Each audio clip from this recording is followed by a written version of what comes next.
It's Friday, which means tomorrow is Saturday, which means Penn State football. I started this tradition 2 weeks ago. They beat Auburn real badly. So I'm going to keep going because obviously this is why they're winning. Very special show today. We're pre-gaming. I'm not drinking anything. I don't know if my guests are, but I'm going to save it for later. But we're doing a little pregame for AI Day 2. We're going to have a community forum style discussion where members of the Tesla community are going to jump on and we're going to talk everything AI Day 2, plus some other things as well. But we're very excited to speak with y'all. Please welcome our guests. We have Rodman, we have Hans, we have Borghand, we have Bradford. Thank you so much, y'all, for joining. Hey there. Appreciate you guys very much. All right, let me go ahead and turn off this song. I still don't know how to transition out of this stupid song thing. I'm so bad at this. All right, I'm going to actually hand it over to Bradford because Bradford wanted to talk about a few things before we even get into AI Day. So kick us off. Let us know what's on your mind. Yeah, some little pieces of news. There's an article out that instead of giving stock to employees as a default, Tesla is now instead going to give them cash, and then the employees can still elect for stock or stock options, but cash will be the default. And if people get cash, they can still buy stock or stock options. I think this is interesting because Tesla, we all think they're going to have a surplus of cash, and we have someone on the panel here who did very well financially, so much so that they retired from Tesla early. I don't know who that is. So that's not always a good thing when you make all your employees millionaires, even like line workers or, awesome warehouse problem solvers. So this is maybe a quasi stock buyback. So instead of giving them stock, they're giving them cash instead. And potentially, depending on timeline, maybe Tesla stops offering the stock incentive. That might be kind of rare, but maybe that's coming. And by making cash the default, most employees, when you give them a default, they tend to go with it. That tends to happen with 401k plans and things like that. So I think that's a little interesting thing. Any comments before we go to the next item? I think what's interesting about this is that, like you said, there is sort of that default where it's, from what I'm reading here, the first few lines, and I'll go ahead and read this for those that are not on the screen, so y'all can have a little bit of info from the one of the articles I pulled up here. Tesla will start giving its employees cash grants as their default incentive to stick with the company rather than the equity awards it has traditionally handed out. According to the internal documents viewed by the information, the electric car makers' employees will still be able to receive stock awards instead of cash grants if they prefer to, according to the documents, but the default will be to receive cash. So, yeah, like you said, Bradford, I do think it's still cool that they allow, because what I'm guessing is, I remember when I was working at the company, anytime, say I got promoted or I got a kudos or whatever, they say, here's money. Do you want it in stock options or do you want it in RSUs, restricted stock units? So what it sounds like is they're giving that third option, which is cash, but it defaults to cash instead of, I think it used to default to RSUs. That's interesting. I am curious to see how many people will just default to the cash option, and I bet you it's mostly going to be folks that are, let's say, are in a little bit more of a, like, say, payment to payment, sort of month to month sort of status, where perhaps they don't have the luxury of sort of letting the stock sit in an account for say a quarter or a year until they vest. So those folks will probably really appreciate that sort of style of grants from Tesla. But I do think there's still going to be a significant portion of the workforce is going to opt for stock because, at least from what I remember, a lot of people that worked at Tesla really, really enjoyed being a shareholder. Maybe they don't want every single time they get a promotion or a grant to be in stock, but a lot of them wanted their whole thing in there. So, but it's cool. It's cool that they're giving them their option. And I'm curious, like, long term, sort of what you spoke about a little bit is, sort of speaks to Tesla's ability to generate cash, but is this also a way to try and reduce how much dilution happens to the stock as well over time, Yeah. and try to reduce that? How do you guys think about that? Well, I guess I just had one question to clarify on that. So this is separate from the employee stock program where they can purchase at Yes. the end of the quarter. And so this is just for, performance-based awards. Yeah, I think in that scenario, I was a little bit at first thinking maybe that's not such a good thing. Like, you should want as many of your employees as invested in the long-term future of the company as possible. But as long as they're not taking that off the table where employees can continue to purchase stock at a discounted price and they have the option, it definitely signals a shift in, maybe the company's position and their goals and their relationship with the workforce. I'd like to ask a question to Borghand here. Is like, legally, do you think this helps Tesla? So like, if they get it as cash, people can't say, well, you put the default as cash and my cash lost me money, because cash doesn't go down except for inflation. Do you think this helps him at all legally? I don't think so, really. I was going to say, I don't know. I should say I don't know, but it doesn't, off the top of my head, not really. But what I was going to say is, what stands out to me, one is I see internal documents viewed by the information. So again, I'm somewhat skeptical when I see that kind of sourcing. I'm sure it's 100% valid, but could be Joe Blow down the block. So, but beyond that, when you first started talking, it made me think buybacks. That was the first thing that kind of popped in my mind. And when you mentioned it, Bradford, I agree with you. To me, it sounds like it'll end up ultimately with the fewer distribution of shares, Tesla shares, to employees, less dilution to the shareholders, and it's a way, in essence, a backdoor way of buying back shares. That's what it sounded like to me. If in fact it's true, I don't really think employees will have any legal issue as to the change, because they obviously have the ability to opt in if they choose to. I guess seems like they would have the ability to default otherwise, perhaps. But that's kind of my take on it. I do wonder too if because the stock has been going down, say like since November, not really the stock, the whole market has been taking a crap, and one could argue Tesla has performed quite a bit better than a lot of stocks out there. But I wonder how much of this is, you have a percentage of the workforce that's like, well, anytime I get a promotion, I'm getting stock, and then this stock's not really doing a lot. Like, I'm actually losing money technically because of the market performance in the last 6 to 8 months.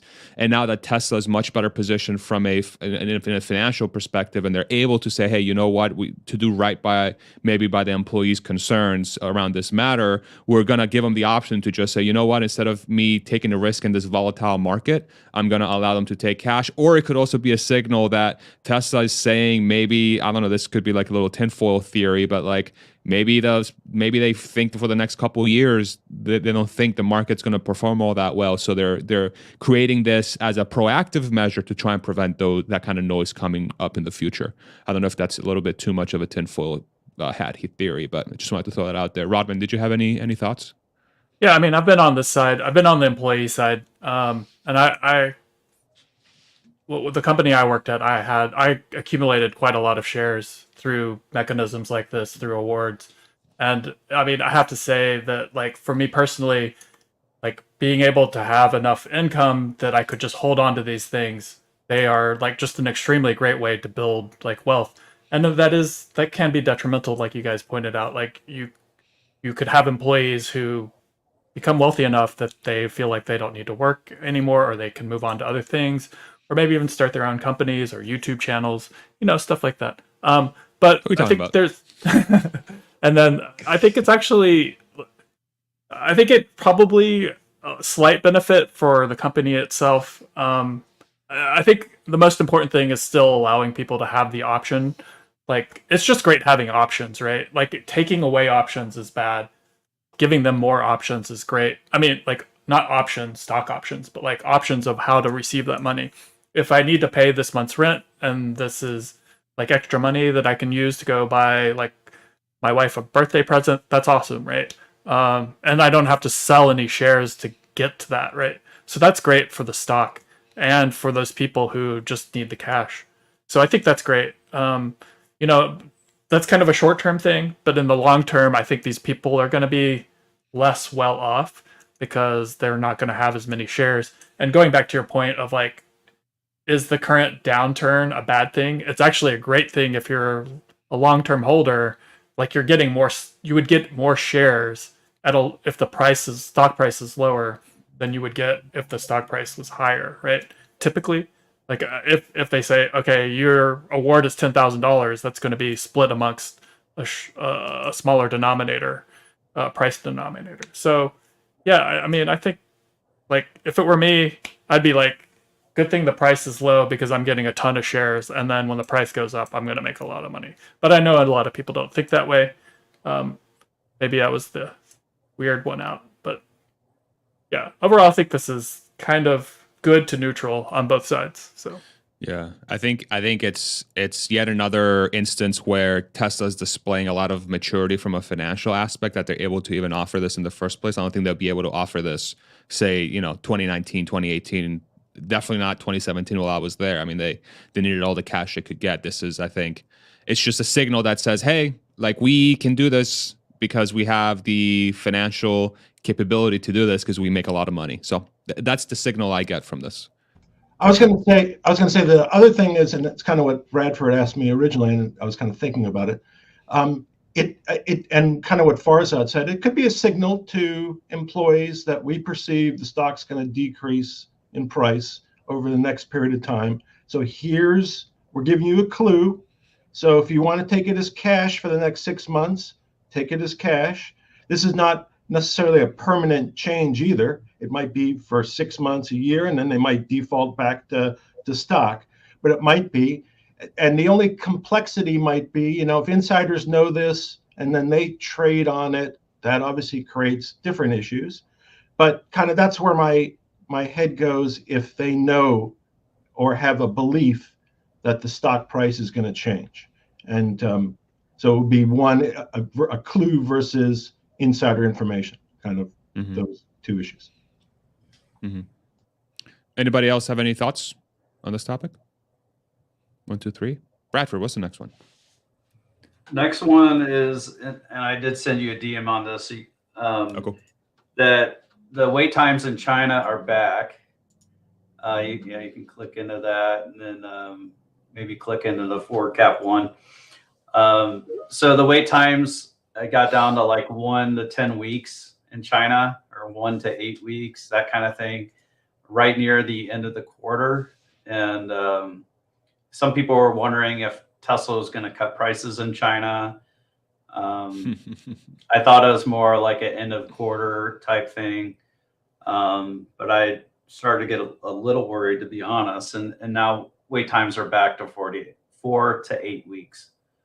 So I think that's interesting. And Tesla China has come out and told the YouTubers or whatnot that they are not going to cut prices on October 1st. One thing that we may not know is culturally, Chinese consumers are very, very astute. And sometimes they get together and they try and pressure companies to offer them a deal or to get price cuts or that kind of thing. So this is something that happens in China. It doesn't really happen in the US. And there are some people maybe scalping reservations with Tesla, but here we see wait times are back and Tesla's saying we're not lowering prices. So curious to see where this goes and how long prices stay where they are. They haven't cut prices in the face of competition continually coming out with lower price models. What's the likelihood that they've maybe made a permanent shift for the next quarter of Shanghai's production to be moved away from China and the new allotment of production to China is equaling to 4 to 8 weeks, sort of like as a devil's advocate. How do you guys think about that? Is that a fair question, or yeah, does that question make sense? Like maybe there's more market outside So of more. what you're saying is they're exporting more from China. Yeah. That's possible. That's possible. And I'm not necessarily saying it's good or bad.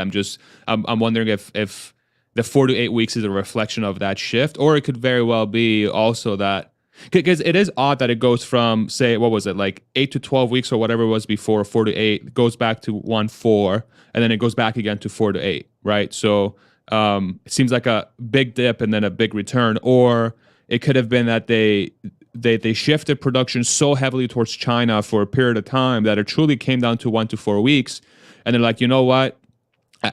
Based on the production rates that we have in Shanghai, if they're really going to get close to 1 million or 1.2 million, maybe they're better served shifting that production away from the Chinese market to the rest of the world. But then I think the signal that could send is, okay, so is the Chinese demand really that, softening versus where they were before, or is this really what it's going to be until they release a new model, or is this a reflection of the sort of the different economic hardships that China is having, and there's a lot of folks in China that are potentially not looking to make big purchases like a vehicle because of the housing crisis? There's a lot of open questions, I think, and for Q3 earnings, I'm really curious to see what kind of tone and questions they get around that, because I'm not necessarily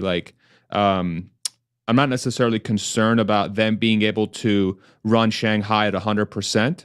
What I'm curious to see is how the Chinese economy is really faring in these times, and given what Tesla might do from a shift of production to exports versus China, that could be a signal to the rest of the world, really, that says, hey, like, China is not doing as well as we were hoping. We're fine from a company standpoint because we can export, but look out, there might be something coming. And again, I don't know if I'm being too negative on this, but interesting development. Exactly. A lot of that's a general market sentiment that a lot of people have. And this is a great window to see that, because my understanding is that we see this exact type of shift in delivery time expectations, not just in China, but in every market. Like, it would say that in Fremont right before the end of the quarter. But then if you live in California, all of a sudden the wait times in your area might drop significantly. And this is just a constant way that Tesla manages their backlog and their orders. And I think they basically come into the quarter, my sense of it from watching Rob and just Tesla in general, is that they come into the end of the quarter and they have done a lot of exports or shipped things that are going far away, and then they're kind of playing it by ear. Like, how many cars are we really going to try and shift around, all these orders at this distance, all these orders at that distance, all these next orders at this distance? Which ones are we going to deliver first, and in what order are we going to rearrange them so that we can maximize our quarterly deliveries, if that's what we're trying to do? And maybe they're not always trying to maximize quarterly deliveries. Maybe they're deciding that really they want to prioritize deliveries in Q4 instead of deliveries in Q3. And so they're making these kind of minor on the fly adjustments, and they're having different impacts on different markets, different areas at different times. But because, like you said, everyone right now is worried about China, that we see this little thing that's a normal thing, but we've never really been paying attention to it. And then because we're worried about Chinese demand and what the future of the auto industry in China looks like, we kind of read more into it than might necessarily be there. I was going to say that 1 to 4 and 4 to 8 are the same thing. So if you want to suggest an earlier delivery, you say 1 to 4. If you want to give yourself more flexibility, you say 4 to 8. But if 4 weeks, it overlaps, right? It's in the first one, it's in the second one. So I don't know if that's meaningful at all, in my view. And 2, I don't think we can make a determination on China and what their demand is going to be and what the economy is going to be for at least another month. Mm-hmm. And once their politics are settled, and we know that the the pressures on Xi are over, so that he is free to kind of act as he would like, not as he would like to be reelected, then we will then kind of get a better grasp of what the future Chinese economy is going to be. So that's what I think we have to wait for. It's a great point. When does he go up for re-election? The 16th of October, something like that? Yeah, sometime in the middle of October. Okay. Go ahead, Bradford. I'll just add on is that you have a good point, Farzad, in that Tesla may be sending more cars away from China. They're sending a record number to Australia this quarter. I think they may have sent a whole boat to Taiwan. I don't know. They're wanting cars in Israel and everywhere. Yeah. So that's possible that they start sending more away from China. But what we also see is that Tesla sales are growing in China, whereas legacy SUV sales are declining. They're eating their lunch. Can I go to the last item before we get to Of AI? course you can, Bradford. Come on. Do as many as you want. Rodman, you can, if you want to comment, but yes. So there's a rumor, this is Reuters putting this out, and Reuters has kind of been anti-Tesla recently, that Tesla intends to produce 495,000 Model 3 and Y in the fourth quarter, which would be a pretty sizable step up from what Tesla has been doing. And this would put them,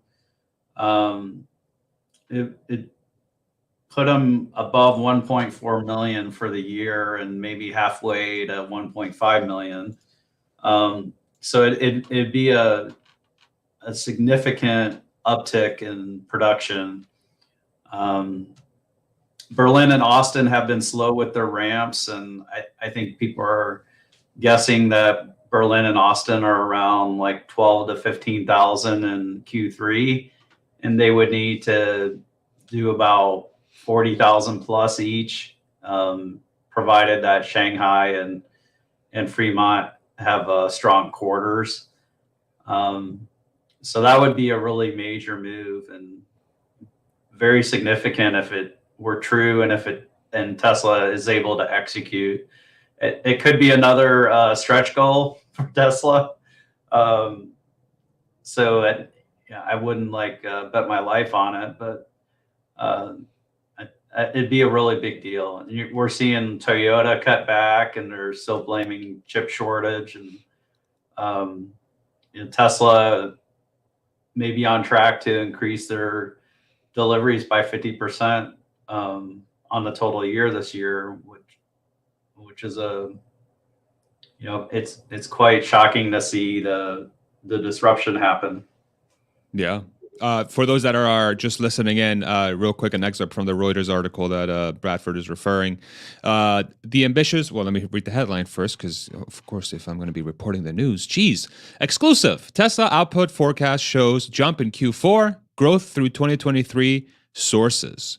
And then the excerpt is, the ambitious goal came despite lingering supply chain risks. Oh, this is from the previous line, sorry. So ignore that line I just said. But its forecast, which covers the next 4 consecutive quarters, sets an ambitious target to produce almost 495,000 Model Y and 3s in the fourth quarter of this year. This is 2022. Those two models account for about 95% of Tesla's output. And I do wonder how much of that is the goal that was. So I guess let me ask a question here. Is this the goal that was set at the beginning of the year, or is this a goal that is out there for Tesla to hit given recent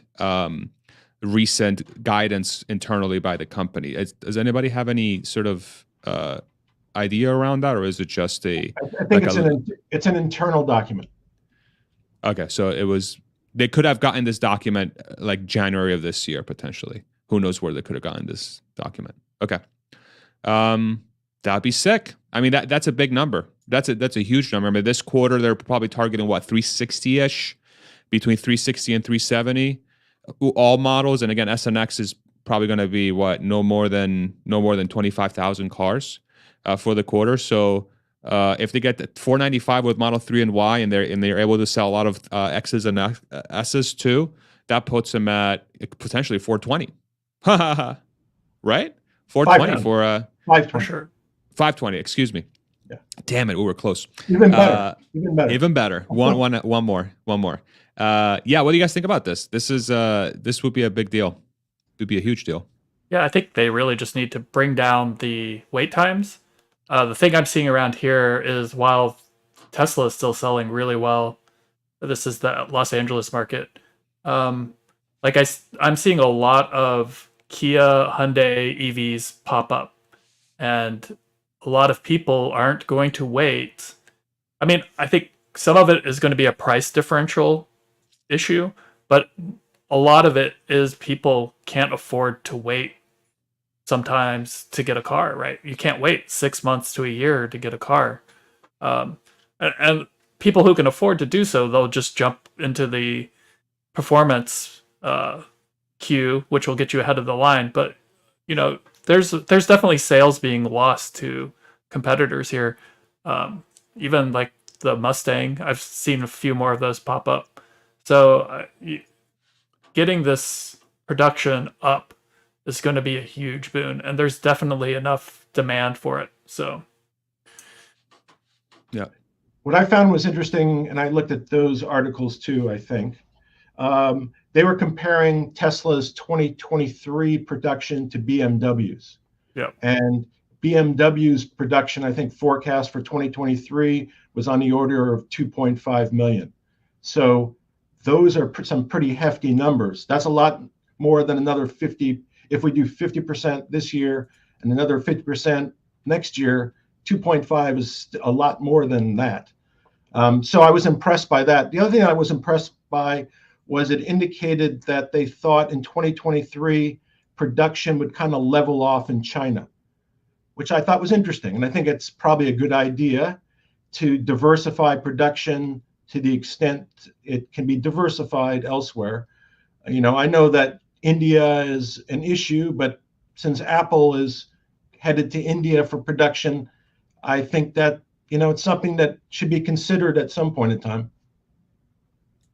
Yeah. Any other thoughts? On the 2.5 million note, I mean, if we end up getting, we'll just say roughly 500,000 produced in Q4, obviously that's a 2 million run rate right there. But we can't forget that we're on an exponential curve, and that as production is ramping, that probably means that the back half of Q4 is at a significantly higher run rate than the first half of Q4. And so then if you actually narrow your bucket down and say, what was December's production? Well, it might be, if you multiply December's production by 3, you might end up at a run rate that's significantly higher than the 500,000 cars per quarter. And then if you multiply that forward, like it's definitely possible. But like Richard said, it is a higher growth rate than the 50% per year. But Elon has said pretty specifically that we're going to have years that we outpace that. And I think a year where you have 2 gigafactories really ramping up, and it's taken Austin and Berlin a little bit longer. Like, I think in Elon's mind, really, we should have been further ahead on the curve now than where we are. And so we start making up some progress, that maybe next year, that 2023 is the year where we way outpace the 50% annual growth rate. Yeah. Makes sense. I think we lost Bradford. I'm not sure if he meant to close out, but I'll follow up with him. I think he just said he was going to chase down some information. He said he'd be right back. Okay, sweet. That's great. Thank you for that. Yeah, I think if Q4 really does come in at, say, close to or at or even over 500,000, the context of that growth within the economic thing that's happening right now in the world with the recession and China and Russia, Ukraine, every other automaker is losing sales that's selling gas cars, and then Tesla continues to have these ridiculous growth rates year over year, quarter over quarter. It's to me, it sends a signal that says even in a time of hard times from an economic standpoint, there's a company out there that's performing extremely well, like really, not just really well within the context of a manufacturer. Period. So, given that they're growing at ridiculous percentages, like, people could have said, well, the only reason why they can grow 50% year over year as a manufacturer is because there's a lot of economic incentives for them to do that. And then now you have a situation where they're doing that in a environment where every other company is suffering. Even I think Apple had a report earlier this week that said, they're actually what is it? Projections for the iPhone were a little softer than expected, or something like that. Again, these are very different product lines, but even a behemoth like an Apple that's going to make a ton of money anyway, they're still not growing as much as people were expecting them to, and they have a super, super strong brand. And then you have a company like Tesla, again, in a market where the first thing that people really hold back from buying in a tough economic environment is a large price vehicle, or a large price thing, or big price thing like a car. So yeah, it's interesting to watch. In Q3, I mean, we haven't even hit Q3 and we're already getting excited for Q4. So it's pretty cool. It's a pretty cool time to be alive right now. Yeah, and I mean, it would be absolutely insane. I don't know if this was mentioned earlier, but if we get close to 500,000 cars produced in Q4, and say production in Q3, we'll find out in a couple of days, we'll just say it ends up at 375. That's a 33% production increase quarter over quarter. And yeah, we've been talking about a 50% increase year over year on average. And so you have, you're 2/3 of the way there in a single quarter. That's insane. Yeah, that's bananas. It's completely nuts. And kind of what those articles said, kind of different than past fourth quarters, where there's kind of like and I think Hans you kind of referred to this. Besides the big dip where the fourth quarter would be big and then the first quarter would kind of go back down, they were, and I don't know if it's this article because I read a few, but they were suggesting that there wouldn't be a drop, or that the drop wouldn't be significant, so that the production rate would remain close to that, at least that initially in the first couple of quarters, close to that 500,000 run rate. And obviously, there is so much upside in production for both Berlin and Austin. A million units probably each that we could do more. I did see the reference in Berlin. There was that fire, and there was an issue about the recycling area there. And I think they had to close it down, and they have to provide some type of plan. And I don't know if that will impact production in any way. I know it's outside the confines of the plant. Yeah. So I don't think it will, but I don't know, because it's Germany, and the environmentalists in Germany are very powerful. So they might be pushing for something. But there's so much upside in Berlin and Austin, that we should pick up hundreds of thousands of units just in a natural growth from those two. Tesla Giga Berlin fire, a pile of cardboard cartons burned in the open. Environmentalists ask for production halt. That's so crazy. That makes no sense. I mean, that's sometimes what happens. You have cardboard outside. Sometimes it gets really hot, or you have a little bit of a spark. It catches fire. They put it down. They put it out, and then now they're telling them to halt production because a little fire broke out in the parking lot. Yeah, that's kind of wild. This is a little bit of a rabbit trail from there, but somewhat related. With the energy crisis in Europe this winter, there is definitely some potential for the ramp at Giga Berlin not to go as well as we would like or hope. And so, for anyone, obviously all of this is not financial advice, but for anyone who's counting on lots of growth out of Berlin in order to see huge delivery growth for that 500,000 units of production in Q4. There is risk to that. That's not a given. Mm-hmm. Sorry, Bradford, I just muted you while you were waiting. There was some background noise coming from your end, but I didn't mean to silence you. Yeah, interesting stuff. Bradford, you're back. You were going to go find some data. What'd you come up with? I was just checking out. Dave Lee said he just met with investor relations and mainly just clarified some points. I also met with investor relations recently, and one of the important things that you can do as a shareholder is to go to ir.tesla.com and register your shares.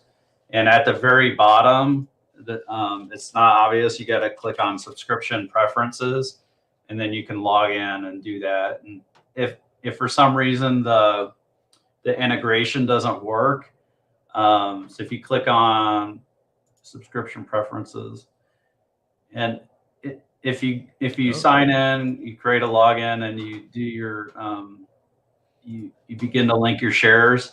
If it doesn't work, there's a process where you can send the information to them manually. And this can get you into events. So that's a reason to do that. And they just have a goal to increase communication with retail shareholders, because retail is something like above 40% for Tesla, which is quite unusual. So right here on their email subscriptions? Well, shareholder status maybe. Oh, okay. Yeah, I already did mine. Okay. Yeah, you already did yours, but if you haven't done it, something else will show up there. And essentially, there's an integration that's kind of like a Quicken or a Mint account, where you do give your login information, and they can scrape the data to verify how many shares you have. Okay. That's crazy. I think the number that I saw was that the number of shares held by retailers is about the same as what Elon holds. That's so which cool. is pretty insane.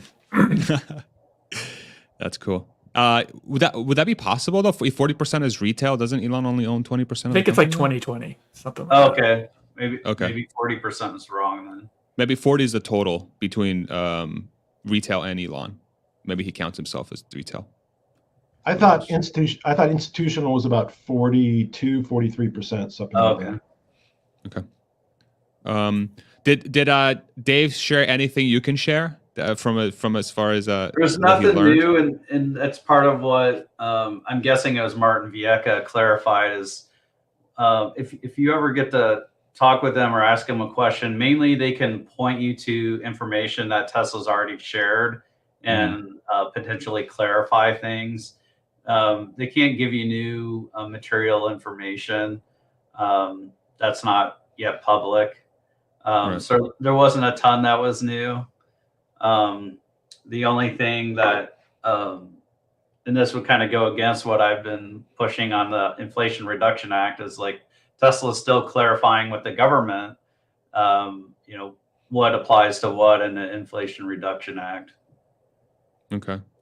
I know, like last time we had, I think it was our last panel or the one previous to that. I know we went real deep with you, especially Bradford. Thank you again for joining us and really walking us through that. But it does seem like there's still a lot of work that has to be done from the standpoint of like people even knowing how to use the thing that they put together. There's a lot of grays, or there's a lot of things that seem too good to be true, or there are some nuances in there that are still need to be worked out. But I think I'm wondering as 2023 goes on and we get closer to the end of the tax year, I mean, all that stuff has to be figured out by then, right? Otherwise they have this bill that nobody can take advantage of, and nobody's like, I'm guessing towards the end of next year.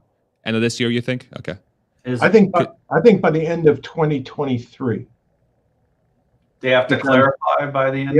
Yeah, because nobody's gonna be filing until 2023 anyway on the changes. So I think, and the IRS which ultimately is going to promulgate whatever the rules and regulations are, they're pretty understaffed. So I'm sure they're not going to be ahead of the game. That's my guess. Makes sense. Any other topics we want to hit before we get? Go ahead, Raman. Yeah. So Sawyer just tweeted maybe like 15 minutes ago. It's in private chat. Okay. I don't know if you have a Bloomberg. I do not. But it links to potential, maybe paving the way for a settlement with Twitter and Elon. Hollywood super agent. Okay, so I'm going to read this for those that are just listening in. By the way, 446 viewers. Thank you all very much for joining us on this special Friday. Thank you to our panelists. Every time we go live, it seems like we're getting a little bit bigger. So really appreciate everybody. This is super cool to watch. And of course, everybody who's taking part of these panels, I'm super appreciative of y'all as well. And Farzad, if everyone who's watching now likes the video, like this will help blow up the video. So if you're getting value. There you go. Even Bradford did it for me. Look at that. That's amazing. I didn't even have to like my own thing. Bradford did it for me. Thank you, brother. I appreciate that very much. Definitely like it if you're enjoying what you're watching. News. Hollywood from Sawyer Merritt. Sawyer Merritt on Twitter. If you don't follow him, what are you doing with your life? Please go on Twitter. And this is a different Sawyer. Why does it have 0 following, 0 followers? That's strange. Is that a glitch? That has to be a glitch, right? Am I losing my mind? Yeah, that was totally a glitch. Yeah. At Sawyer Merritt on Twitter. Hollywood super agent Ari Emanuel has attempted to pave the way for a potential settlement between Elon Musk and Twitter over their disputed $44 billion takeover, according to Bloomberg. Emanuel reportedly contacted Twitter board member Egon, which is interesting as he's only one letter away from Elon, Egon Durbin, within the past few weeks and suggested the two sides find a solution to the dispute over the buyout ahead of upcoming court proceedings. So this is sort of, and I'm going to like and retweet Sawyer as I very often do. Now this is not the Ari from Entourage show, right? It might be. Actually, I think it might be.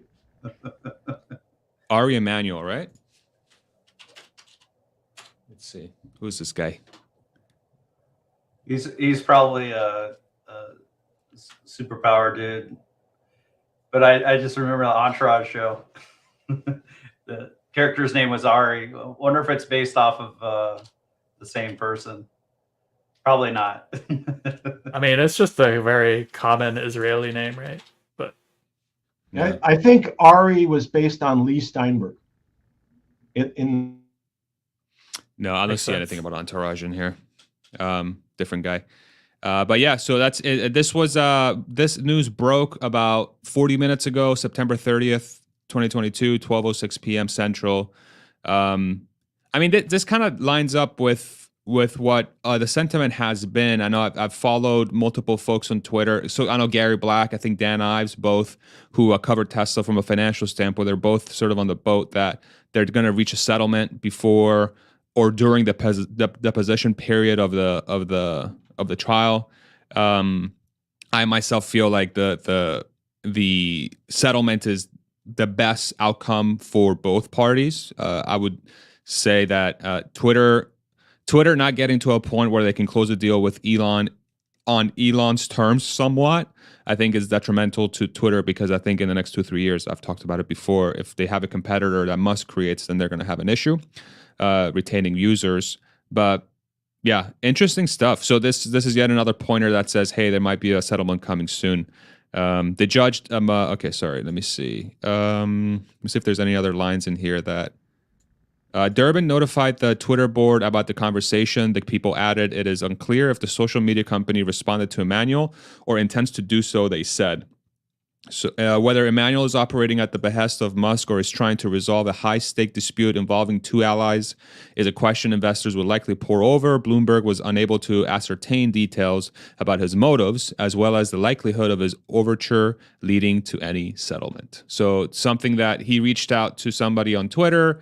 Twitter had to report it to the board and said, or somebody on the board had to report it and say, hey, somebody reached out to me about this. And it looks like that's about as much as we have, but yet a little bit more, I guess another push towards settlement, at least from, we're getting some visibility. Something's being done behind the scenes, either by a partial or impartial party. So what are you guys gathering from that? Any comments? On my iTube channel, I kind of tried to like balance what I I too, thought. bro. Come Yeah, on, that was so corny. Yeah. I tried to balance what I thought the risk was and what they could settle, and I kind of came out about 15%. I think that's because you can't do too much. It's like Goldilocks and the Three Bears. You can't do too much and you can't do too little. If you do too much, you're going to piss off the shareholders. If you do too little, it's not going to get a deal done. And I think it's very possible, although it doesn't necessarily have to have happened, that once they started to negotiate some type of framework of a resolution, then the Twitter board would have to get a legal opinion from a law firm saying this is a good settlement to protect themselves from their shareholders.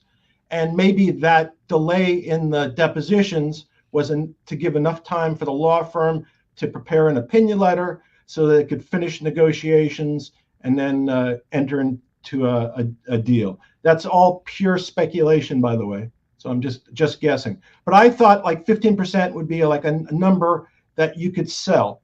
And you could sell the risk and you could sell the discount. And I thought that was a doable amount.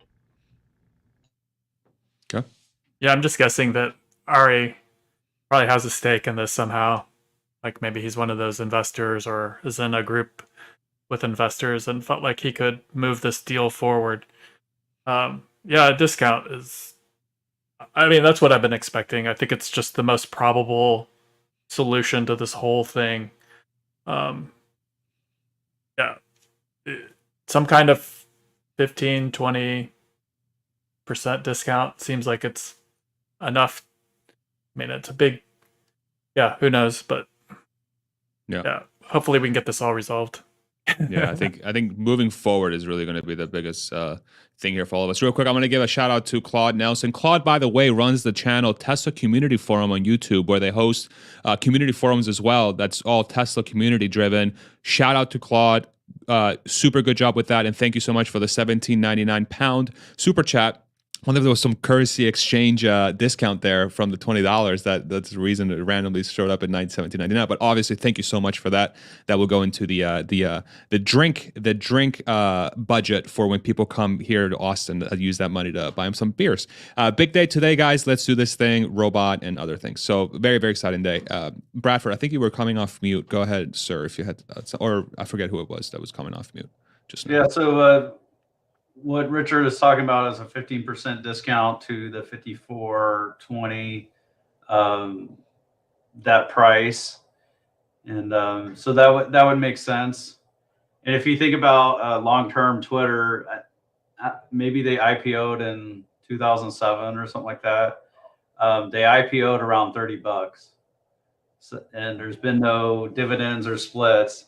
So essentially, $46 would mean that, you know, over these 13 years, all they returned so far, or I guess over the life of it, was about 50% to shareholders, which is actually a good deal because before Elon came in, the stock was hovering around $30, $32. And, you know, 40, if the Elon thing didn't come through, I'm guessing Twitter would be below 30 right now. So 46, I think, is a good deal for Twitter. Just my opinion. What did it get down to at like mid-February there? Mid-February was like 31. Okay. Yeah. So it's interesting because if I'm going to the very first trade of Twitter, it's at $41. Oh, okay. Yeah, and it went down That to may so not it's be like accurate. okay. It might be rounding or missing. It a may have week or- opened, or it may have opened market at, you know, how usually sometimes like I'll IPO it and then it'll post it like 20-30% above what it IPO'd at. Okay. So that very well, yeah, for sure. And But it's funny because go ahead. sorry, Bradford. Yeah. So today we actually have a 3.4. It's up a little over 3%. I'm guessing based on the news that came out this morning from the settlement deal. So people are enjoying the settlement talk. At least it's settlement as a positive to Twitter shareholders, right? And this is what this reflects based on that. Go ahead, Bradford. Well, so we don't get sued, we may want to move on to AI Day. Sued by who? I don't know. We're just chatting, just having a good time. Anybody else have anything else they wanna hit before we start nerding out like a bunch I of thought that nerds? was a great insight by Borghand, which Yeah. is like the perfect name for AI Day. Borghand. I love it. All right, let's do AI Day. Drotman, you were talking about before we went live. You were talking about some hands. Give us a little bit of an insight into that. We were just looking at. Shout out to Leonimus. We were chatting on. I mean, we were talking on Twitter about this picture that's been sent by Tesla. I don't know if you can pull that one up, but yeah, I'm working on it. He was saying that there you can see like some of the parts of the hand and inside there, and then Elon just tweeted recently to Holmars that that is indeed Optimus. So that's the real deal. It's not CGI. It's that those hands that we're showing you right now. That's definitely what they have for the prototype. This right here, this video, yeah, this little loopy video. Oh, I'm clicking. And then, like, if you just look at the thumbs or whatever, you can see some of the mechanics in there. I'm not sure if that's light or there might be cables in there. It's kind of hard to tell, but you can definitely. What's interesting, I think, is like if you look at the hand. Let's see if I can show. So if you can look at the hand, the thumb is sort of in this position, and there's all these mechanics right here. And it looks to me like the thumb can go from like kind of a hand position like this to like a thumb position like this. So I mean I think that's kind of interesting from a robotic standpoint. I'm not sure like what other companies have done. I'm not like a robotics expert by any means, or at least with modern day. But I mean it's just interesting that like they're trying to get that level of articulation in there. I guess the other point of question is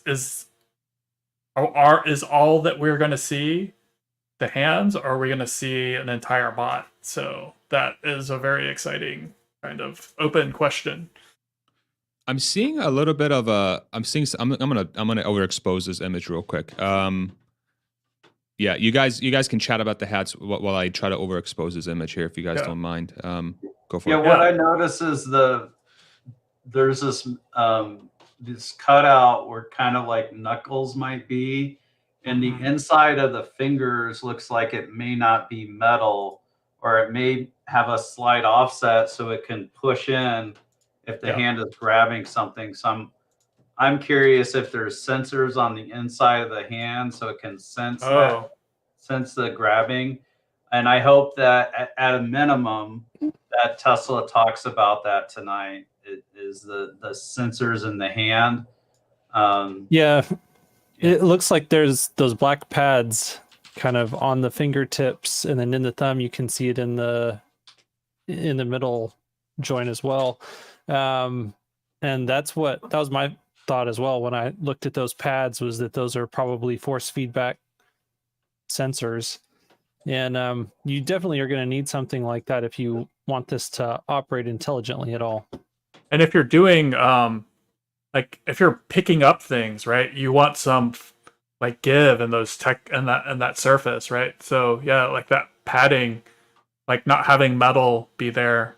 You can definitely see like that almost looks like it's rubberized, like what you're saying, like right in this little pad here, and then like in the tip of the thumb, and then like the base of the thumb. And that's like really important, because if you're grabbing onto a pole or something, right, you want a little bit of friction and definitely not metal there. And then that gives you the opportunity to put sensory kind of something to enable sense there. Yeah, it's super interesting. I love how Farzad is X-raying this live for us. Just call me Jamie, bro, from Joe Rogan. I was going to say, as it was moving, it looked like, ironically, to me like the handle of a gas pump as you're pulling back the lever.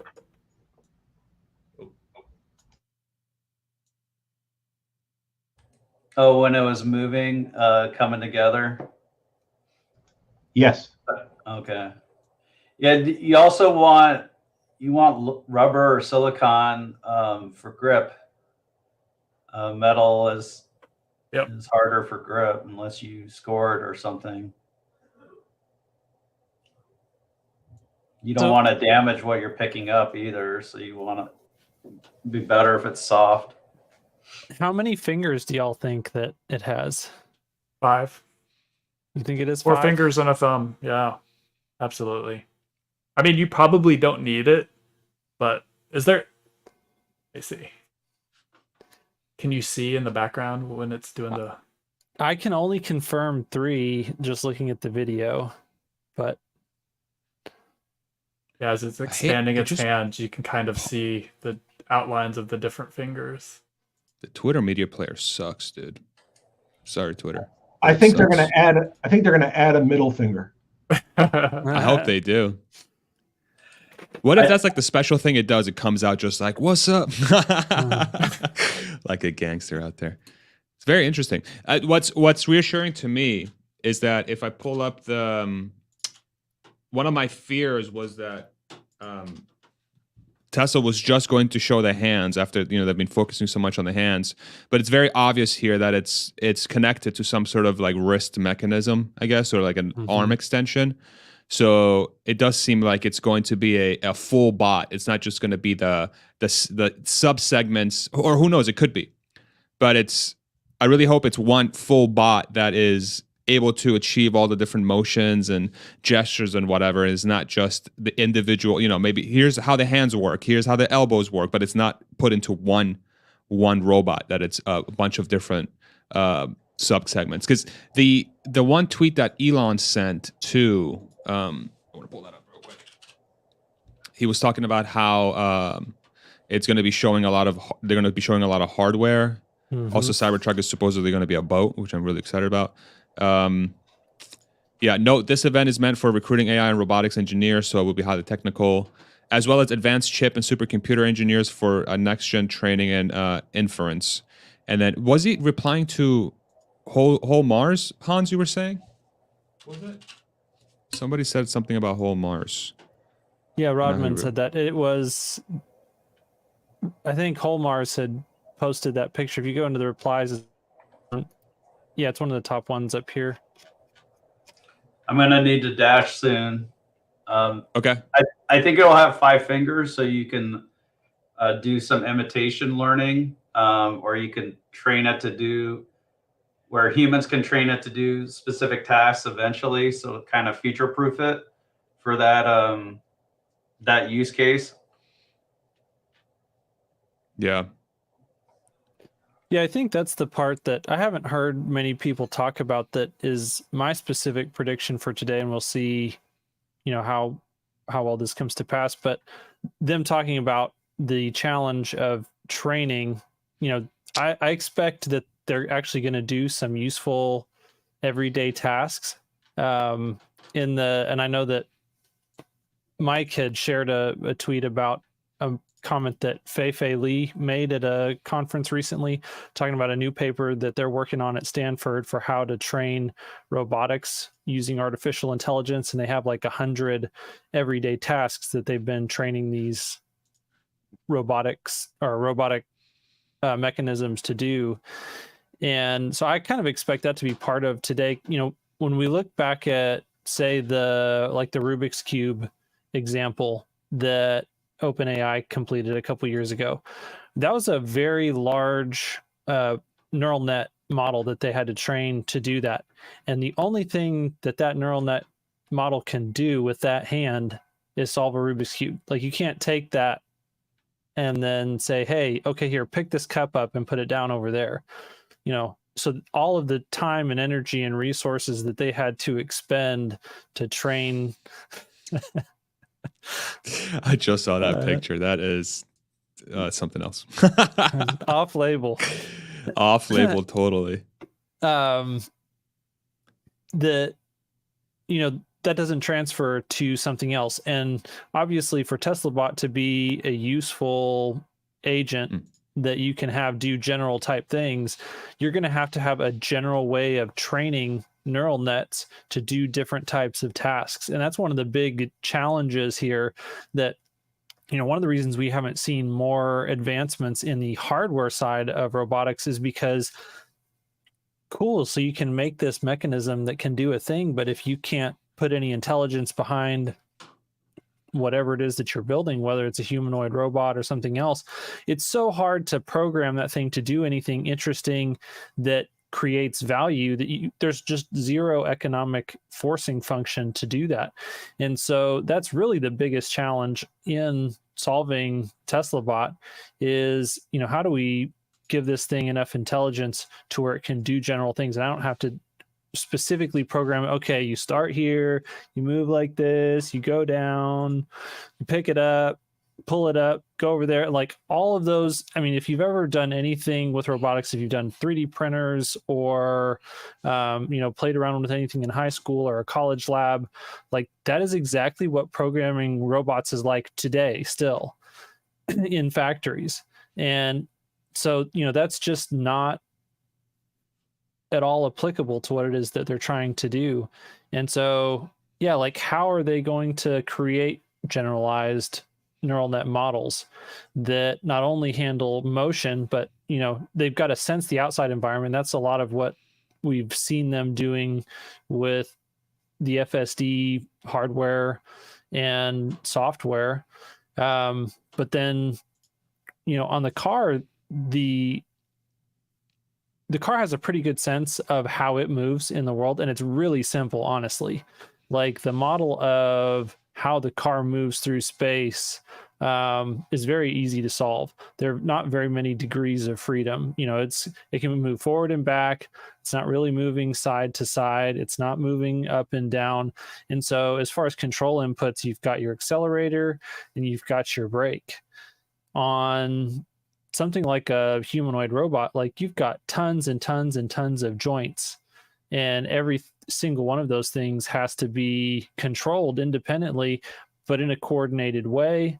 And so the psychological term for that is interoception. So they've got exteroception pretty much solved with FSD stuff, and there will be specifics on how that has to be applied to Tesla bot, but they're a lot farther down that road. So they've got to do something here where they actually have interoception with the bot, and that's what, you've got your little sensors on your hands, and that will be part of that.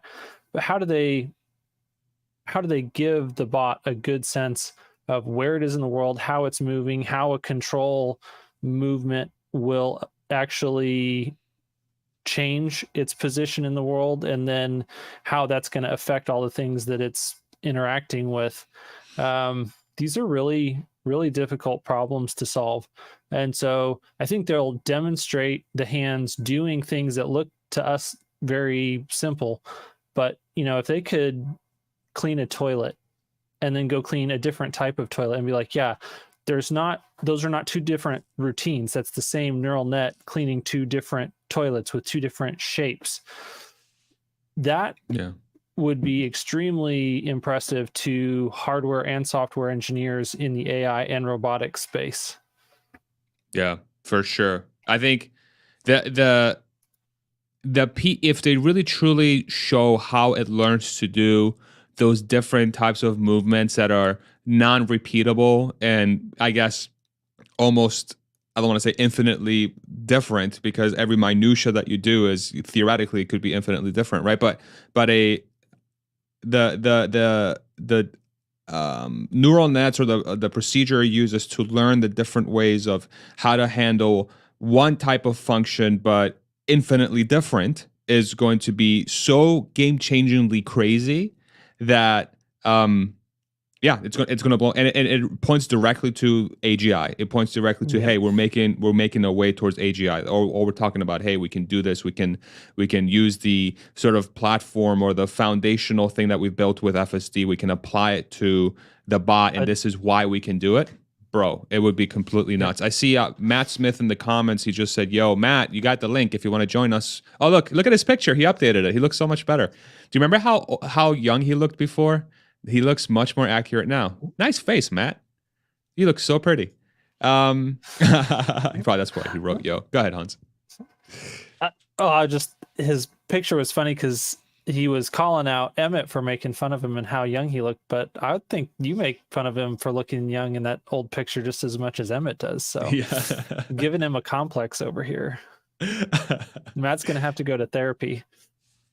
What are some things? Go ahead, Richard. Go for Yeah, it. I was going to say I expect less, so I expect not a lot, and I think they've been telling us that, and I think even Elon's messages to be very narrow.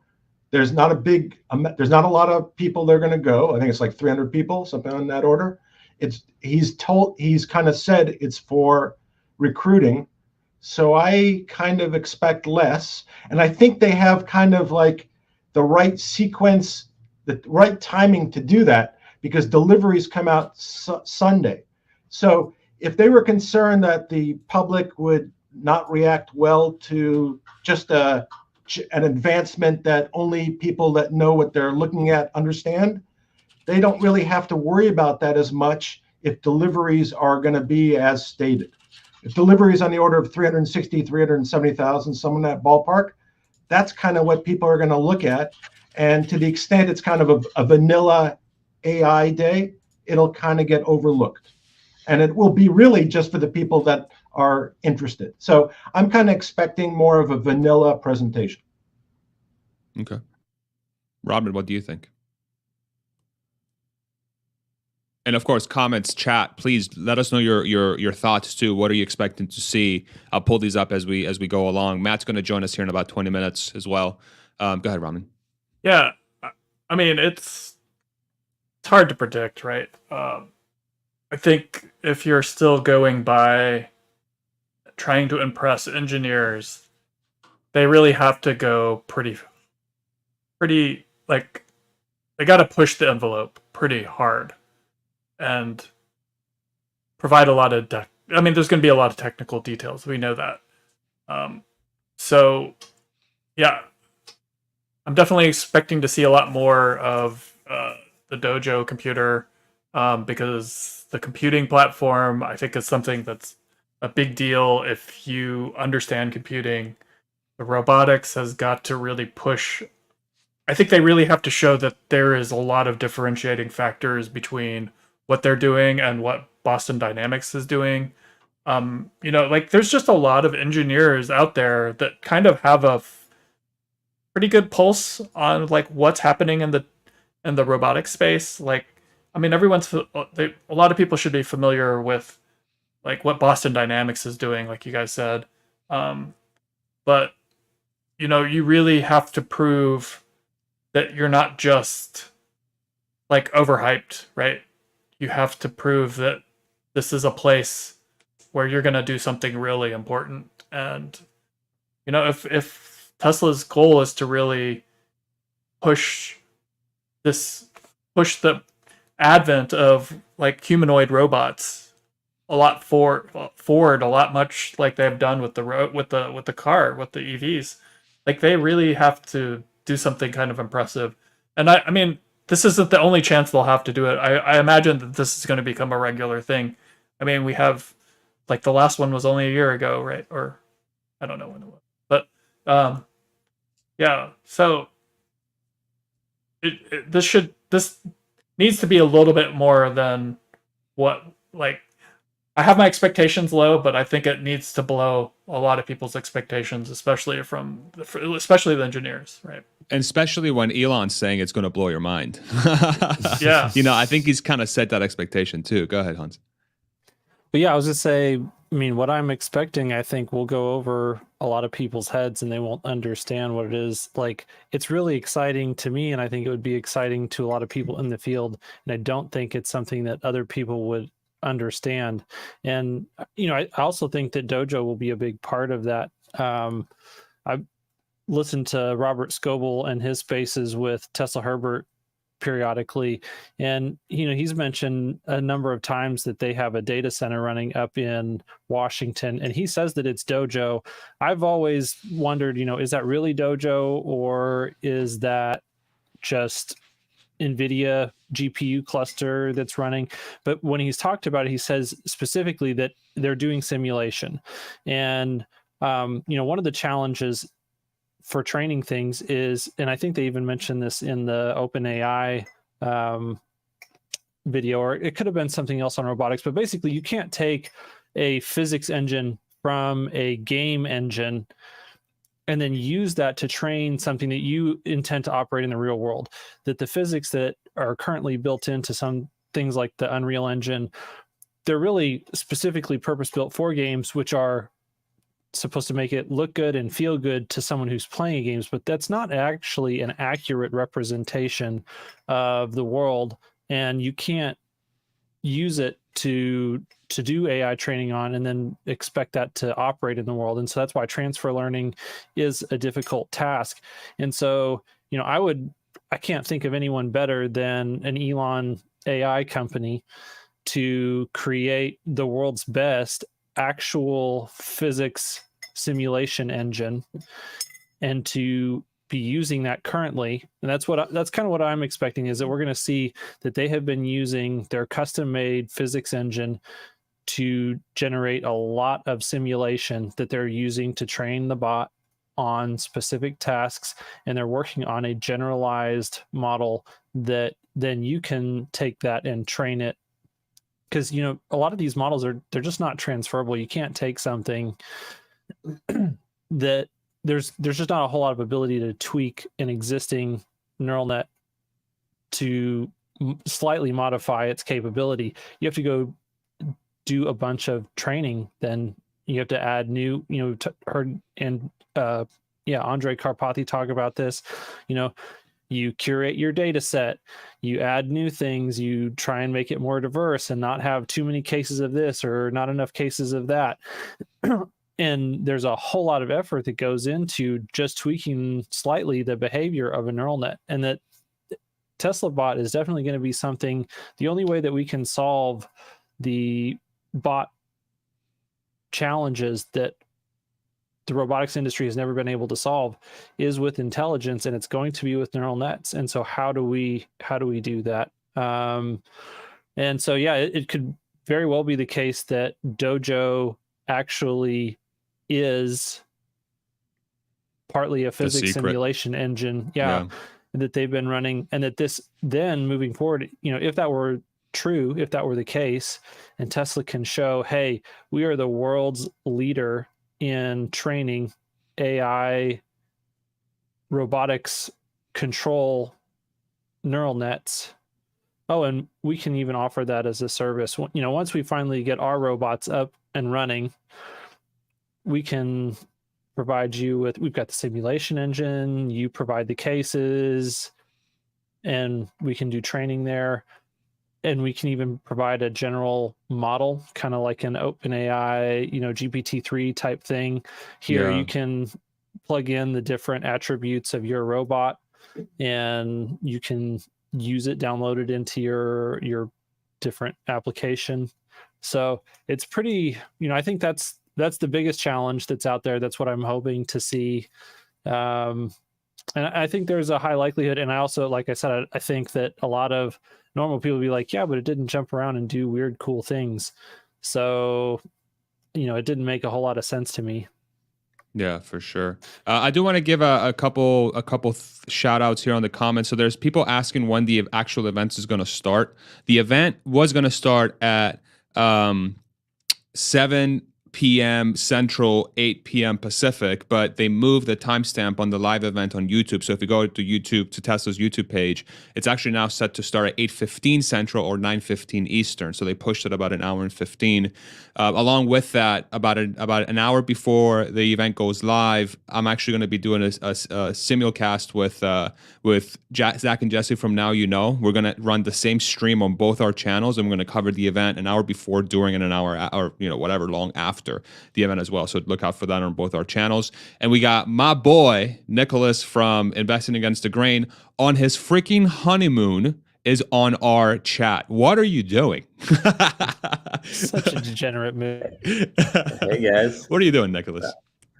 I am waiting in Athens until we leave tomorrow to go back to the States. And you know what we're doing? We're waiting until 4 a.m. for this thing to get kicked off. That's what we're doing here. You're your household. That's amazing. What a nerd. She's in the other room watching you guys as well. We're just laying in bed, just watching you guys, listening. How's like, it God, going? Is it 3 a.m. yet? That's amazing. Give us your thoughts. What are you expecting from the event? Actually, I saw Richard go off of mute, so I'm expecting a very good comment here. What do you got to say, Richard? Oh, I was going to say, I was thinking more the big picture. The big picture is this is like, to me, the equivalent of like light bulb day 2. So Edison is giving you the lowdown on how he's going to do the light bulb.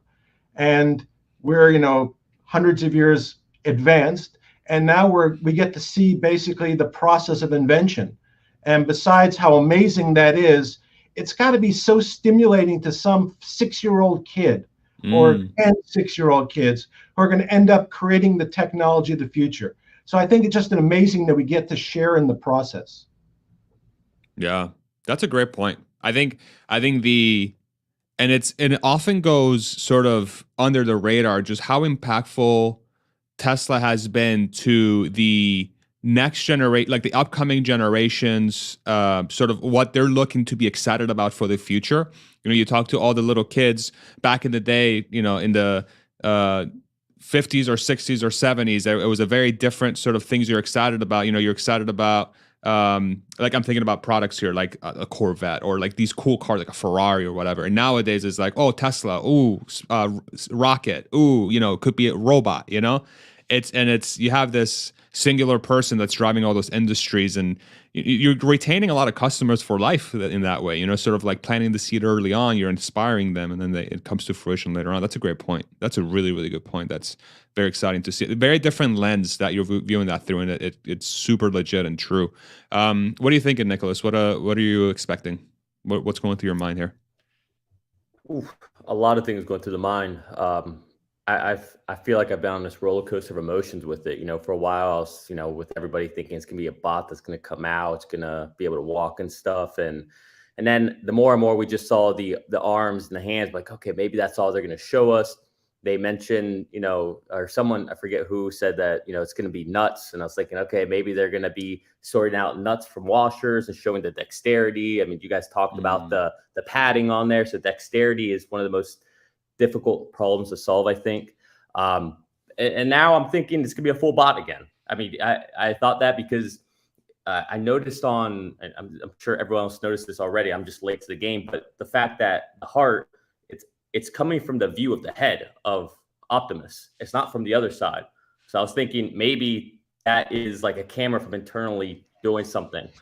I don't know, but I like what was said earlier.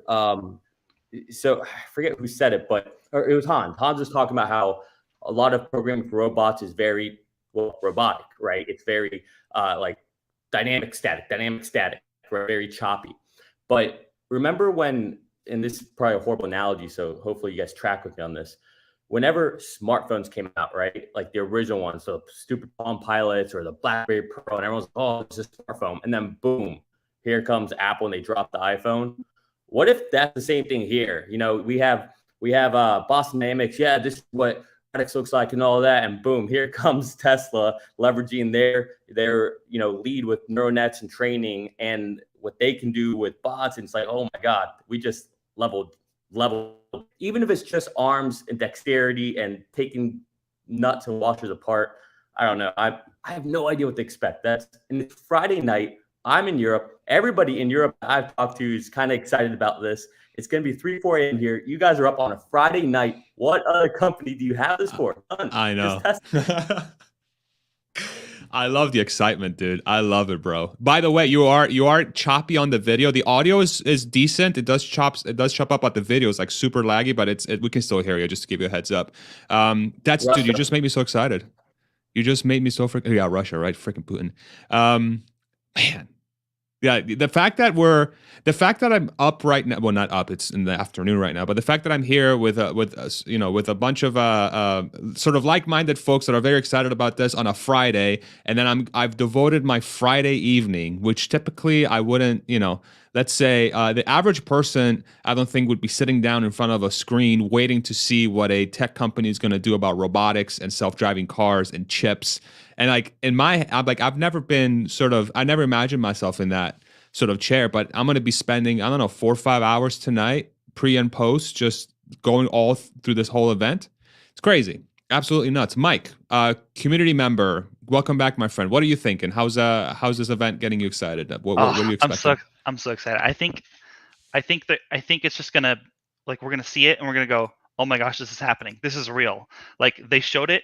It's real. There's a couple little kinks to figure out, but this is happening. And then we're all gonna tell our friends, and they're gonna like watch little clips of it, and it's gonna go viral. I think parts of it, and people are gonna start like, what if it takes my job? And like, they're gonna have the whole conversation, about that, and it's like, don't worry, like, there's other things you can do.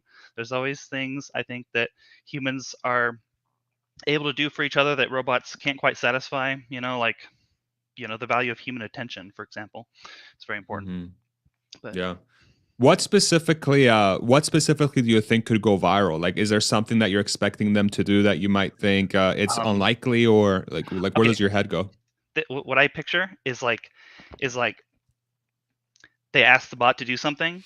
There's like a bunch of people standing in the way. It navigates around the people. If people like step in its way, it finds a new path, and then it picks up an object, returns it, and places it on a thing. Maybe it even like screws in a screw, something like that. Yeah, screwing in a screw would be nuts. Like the nuts comment that Nicholas sort of made, where I feel like there were so many double entendres there.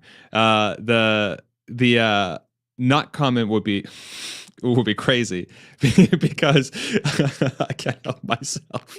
Sorry, excuse me, my language. If it truly can handle small, yeah, thank you. I was waiting for somebody to say something. There's so many. Okay, I need to focus here. If it can handle screws and screwdrivers, like these are things that are typically used in a manufacturing setting, in a building setting, and these are complex objects for a robot to pick up because it requires a lot of precision. It requires really good vision, really good depth perception, a really good dexterity. You have to be very, very detailed when it comes to like how you're negotiating how much space, and these are very, very tiny spaces that you have to negotiate, right? You got to stick a screwdriver into a like a Phillips screwdriver. It's so small. It's like this big. You know what I'm saying? So like to get it in there and screw it, and if it can truly do that, and the hands allow it to do stuff like that. Every single manufacturing job, every single job that's tied to construction, anything that is primarily driven through tool handling and doing these like small but very precise motions becomes a topic of discussion for this robot. And what Mike said about, okay, like, oh, they're going to come to take my job, that becomes a legitimate sort of thing that we could start hearing if it indeed starts going down that path.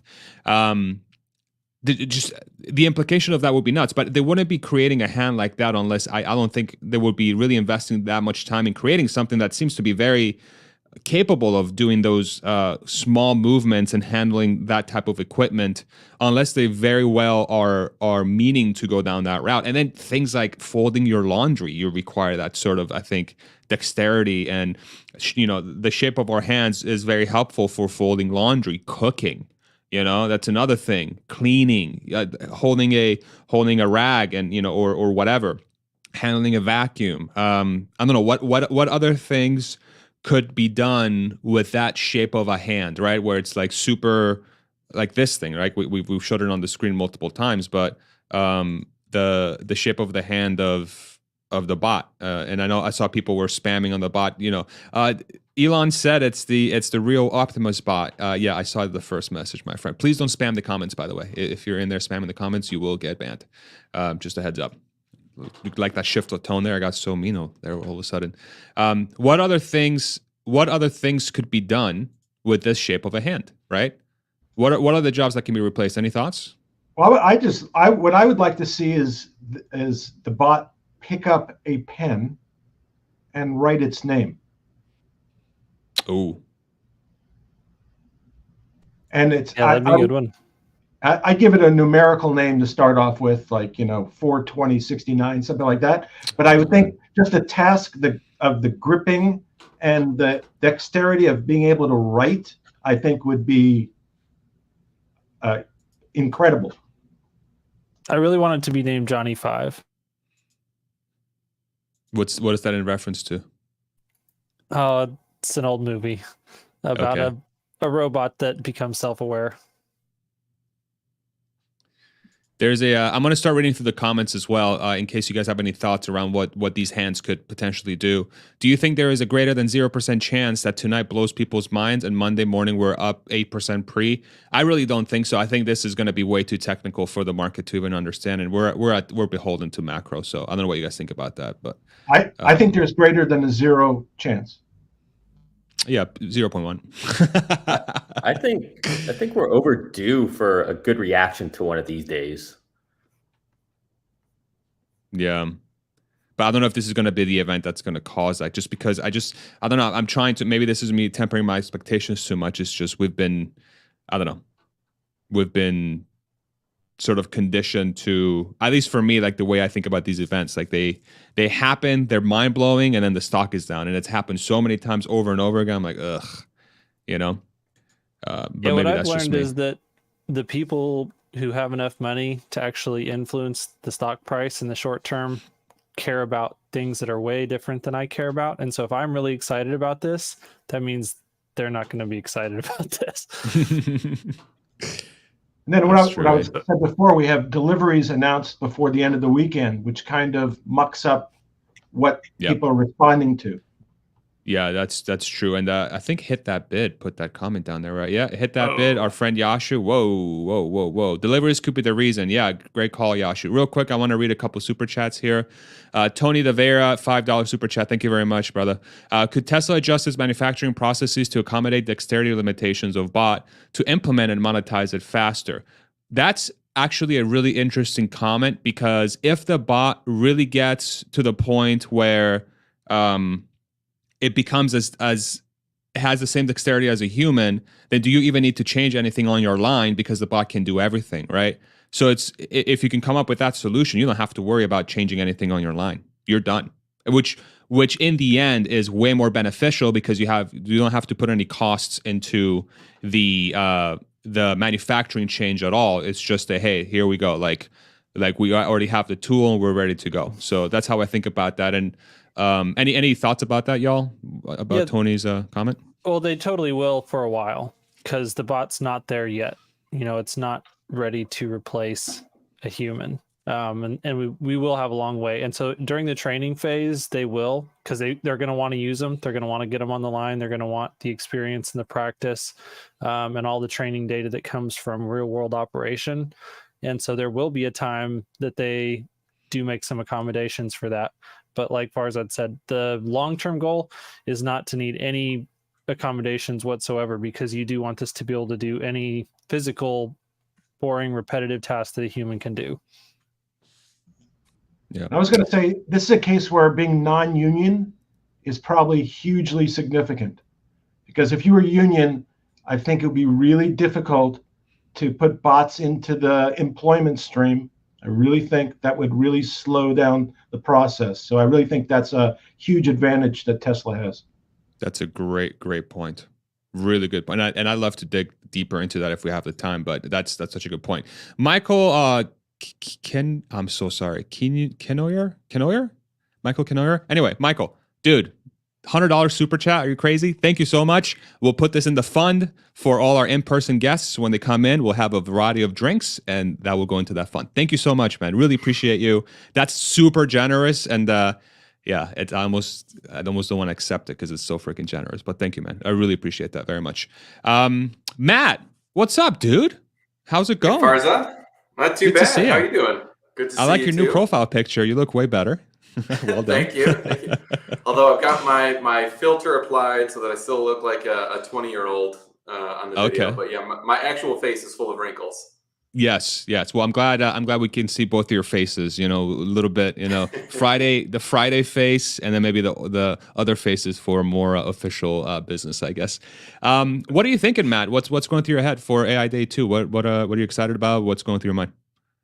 Yeah, so I'm just super excited for the event itself. I mean, I've been hearing, I've been trying. I always try to keep my impulses in check, because a couple days ago I was just super excited and had, I don't want to say elevated expectations, but, just was kind of thinking it was going to be a given that the bot will walk on stage and, do some pretty cool stuff.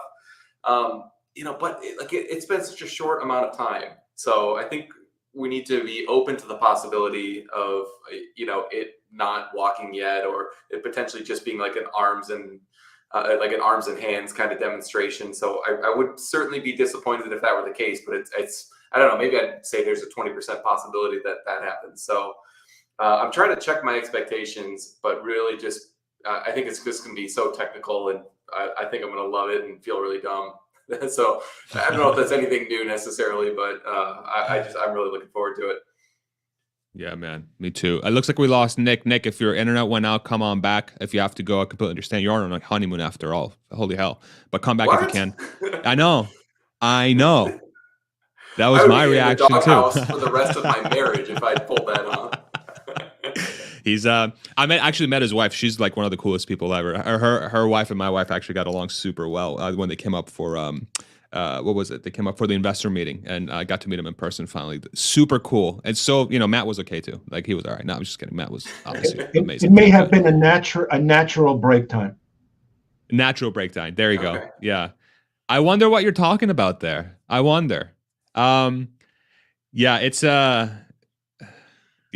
fast. I've been trying to do the same thing too. Like the tempering of expectations for me has grown the closer we get to the event, for sure. Even the hand video is, the implications that come behind having such a.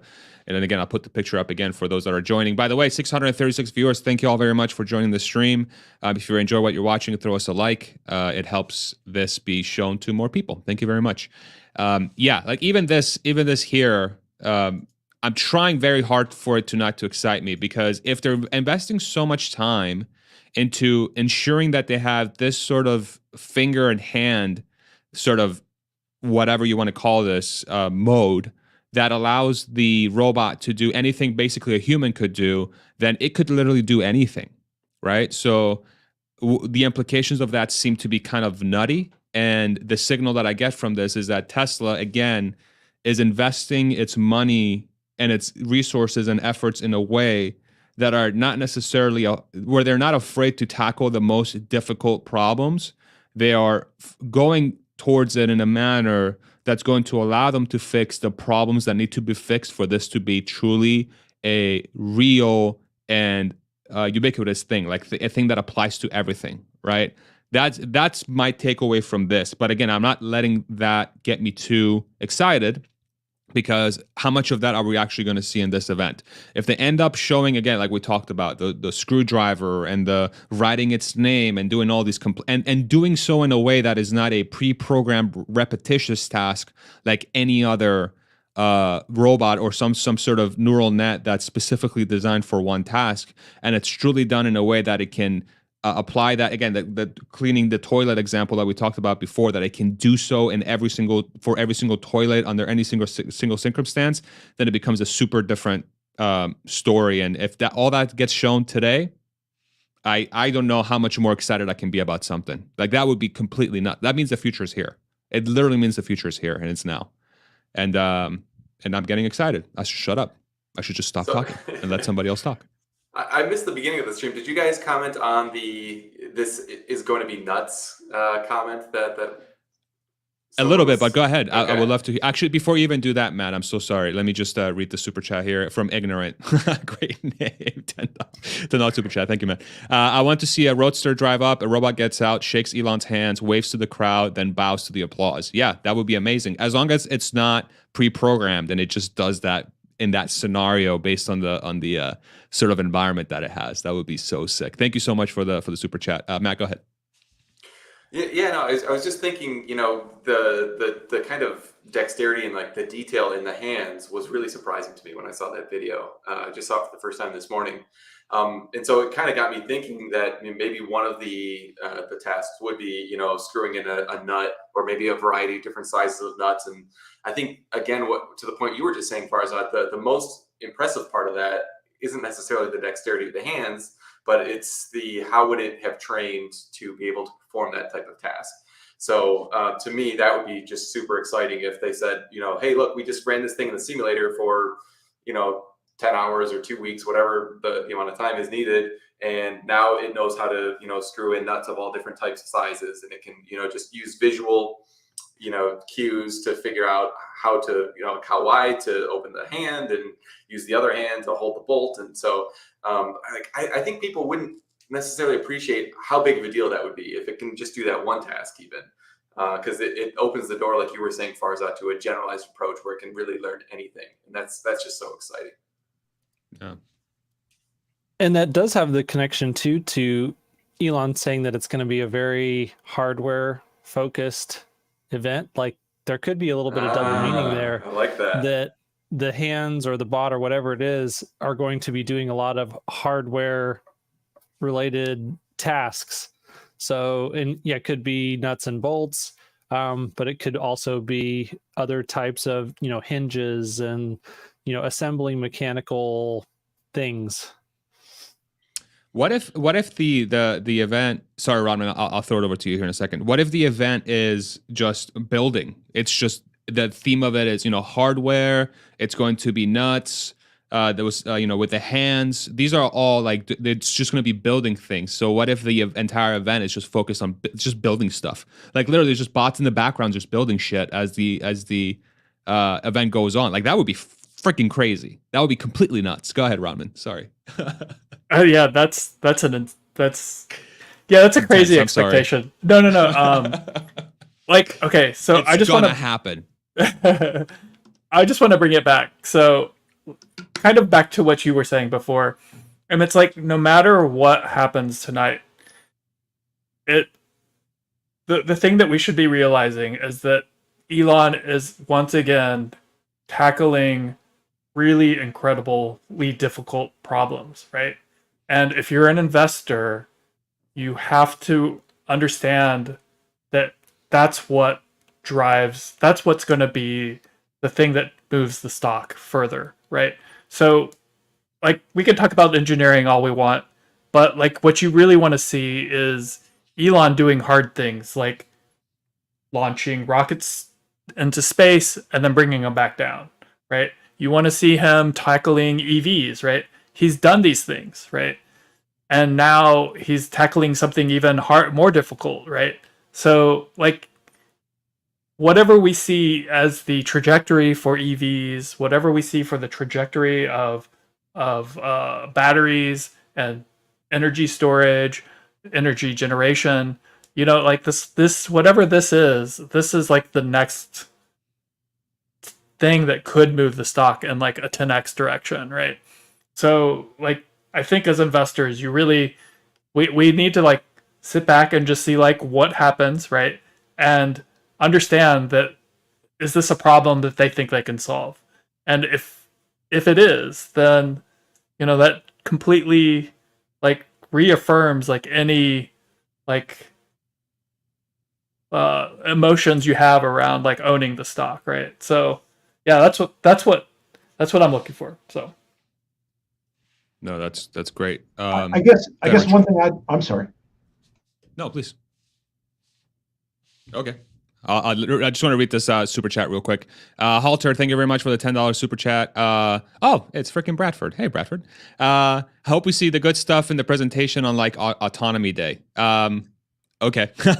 I guess Bradford wasn't very impressed. Hey, how about calling out his photo in there? You think I look young? Look at Bradford in that picture. Yeah, Bradford. What the hell, bro? What kind of filter you got there on your face? What are you doing? Come on now, Bradford.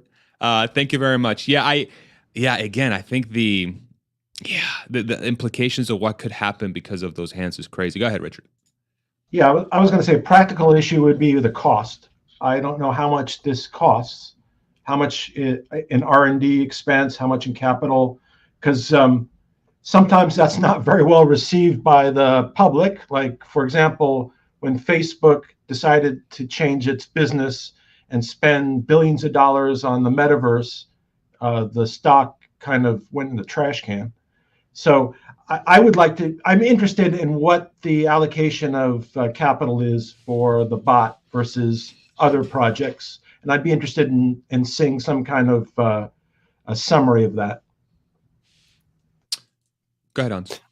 And there's also, you touched on cost, there's a very practical implication. So not only do they have to figure out the bot, but they have to create these things in a way that is easy to mass manufacture. And so, it'll be interesting to see tonight, are we looking at prototypes that were manufactured in the way that prototypes are manufactured with, 3D printing or a lot of intricate hand done work? Or are these bots where, they could go turn on all the equipment and have 1,000 of them in the next week? But from a high level, if you have watched Elon, if you know who he is, and you understand how good he is at software and AI,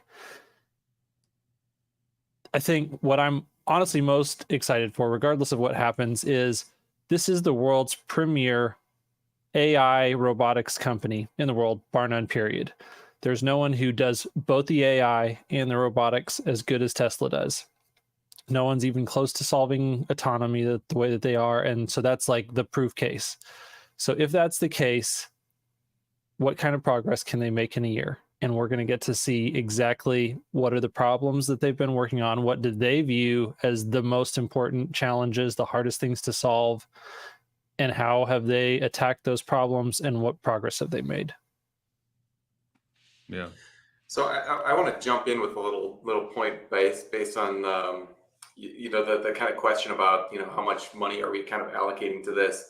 I think as Tesla investors, we are spoiled rotten with just how efficient they are, not only with their capital, but especially with their research and development team expenses.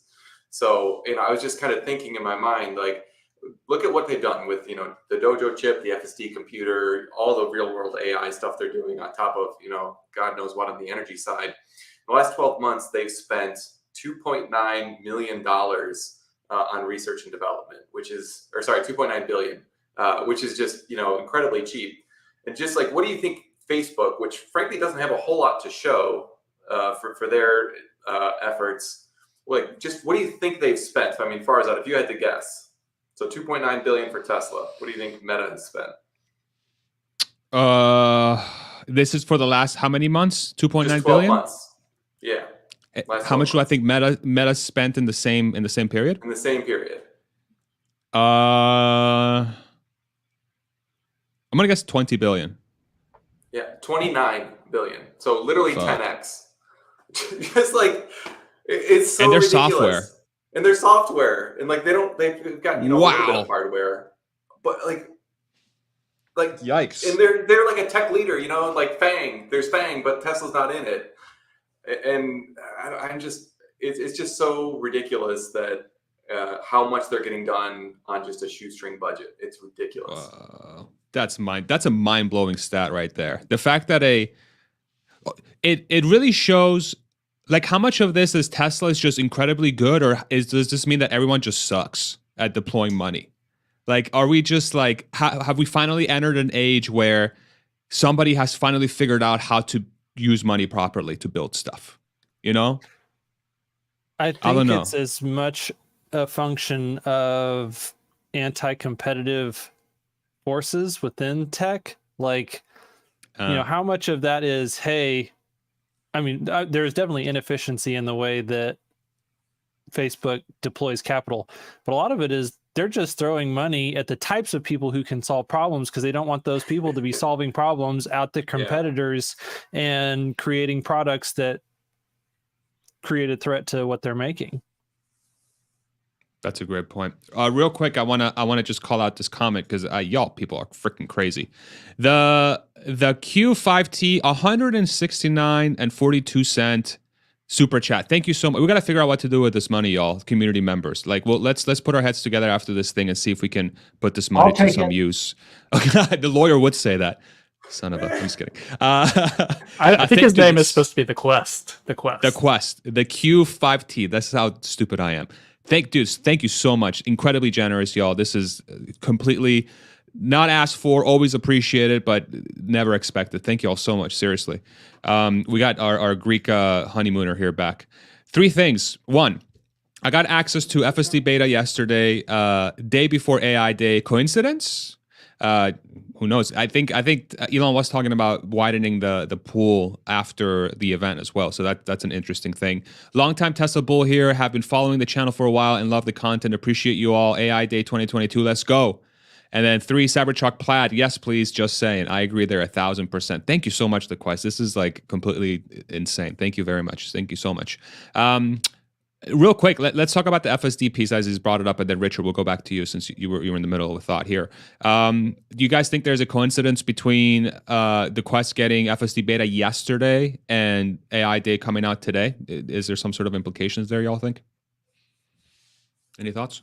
I think I mean I'll say it. I think Elon talked about I think yesterday or sometime after the AI Day event there was going to be a second rollout or like an additional rollout of FSD updates, and maybe this is like continued exposure to people. And there was some hardware 4 piece that Dave Lee was also talking about that he thinks AI Day is going to be where they show hardware 4, and the announcement is going to be, he thinks that the announcement is going to be made that says, hey, now every car from this point forward is built with hardware 4, which is, again, an extension of full self-driving. But any additional thoughts there from the panel? Yeah, so I've been thinking for a while that they would qualify for wide release in North America at least for full self-driving, so they could recognize that deferred revenue. It also, like, just from a technical standpoint, it sounds like they've got this end of month deliverable for reverse summon and like truly smart summon. So to me, it seems like there's definitely going to be some pretty significant FSD update that's coming out right after this, and so maybe from an accounting standpoint, by going wide, just today to 90% plus of everybody who has bought it, then you can qualify for, deferred revenue recognition. And then we'll have like a pretty drastic increase in functionality tomorrow. To me, those things kind of make sense. Or in the next week or so, it would roll out. Got it. I wonder if they introduce hardware 4, because that's what's going on inside the bot, and they also say that hardware 4 is already going into vehicles, and every vehicle that's been delivered over the last week or something has already had hardware 4. And we wouldn't really know, because if the cameras are just a difference in resolution, you wouldn't be able to see that. And the radar, if they had a high resolution radar, it would be hidden, so you wouldn't see that either. Yeah. Thank you so much, The Quest. Really appreciate it. And I see a couple more super chats as well. I'll get to them, I promise. I just want to make sure that the conversation's flowing based on the topics that we're discussing. Richard, you were going to say something before I jumped in with the chat. Yeah, something dumb, but I'll say it anyway. And I hope you accuse me of having a dumb question sometime. I'd appreciate it. You alluded to it, but I think the most important thing to be discussed at AI Day today is that the Cybertruck is now a duck boat. What do you think about that? The waterproofing of the Cybertruck to let it cross rivers, lakes, seas. I don't know if he mentioned oceans, but seas. I was very impressed by that. Yeah, let me pull it up. Let me pull up the tweet. I think he mentioned something around as long as there's not too much of a wake, it should be able to go through it. But let me pull up the tweet. Anybody have any thoughts around that? Yeah, like how does it propulse itself? Like you can drive it in somewhere, and then like you're gonna be able to have your momentum going, but that's only gonna last you so far. I think Rob Maurer said that it would be like 1,000 meters or something. So let's get the marine engineers' take on how they're gonna do that. Yeah. How's it gonna work, Nicholas? It could be the wheels. I drove a car, this weird kind of amphibious car, into the water in a simulator game, and the wheels themselves were able to propel the just by spinning around like they normally do. It was able to propel it forward. I don't know if that's it's clear. It's clearly gonna have the SpaceX package on it. Come on, guys. How do you think it's going to work? Like, do you actually think it's going to be like the wheels are going to work as sort of like a propellant kind of thing? Is there? I don't know if there's anything that you could sort of muster up just from that comment, but wasn't there a depth that Elon tweeted about, or was it just a distance? So he said, Cybertruck will be waterproof enough to serve briefly as a boat, so it can cross rivers, lakes, and even seas. that aren't too choppy, needs to be able to get from Starbase to South Padre Island, which requires crossing the channel. Let me go ahead and go pull it up in Google Maps and see how big of a distance that would be. It's such a strange requirement too, by the way. Like, oh, I need to get from Starbase to South Padre Island, so like, therefore, we'll just design the Cybertruck to be a boat. Like, who does that? Elon does that. It's so strange. And like, he bought that. I remember a couple of years ago, or many years ago now, he bought that James Bond, waterproof car. It's just like the there's all Lotus. these clues if you go back long enough. Yeah, the Lotus. That's right. Okay, so it looks like it would just need to go from here, drive up this probably like marshy area, go to the road. Maybe they'll make a road here or something.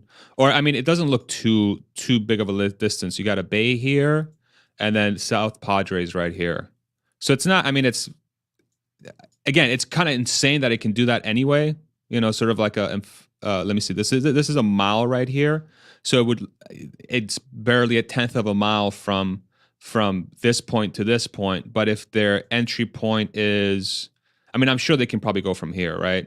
So it's going to be about a mile at most, a tenth of a mile at least, that it's going to be able to go.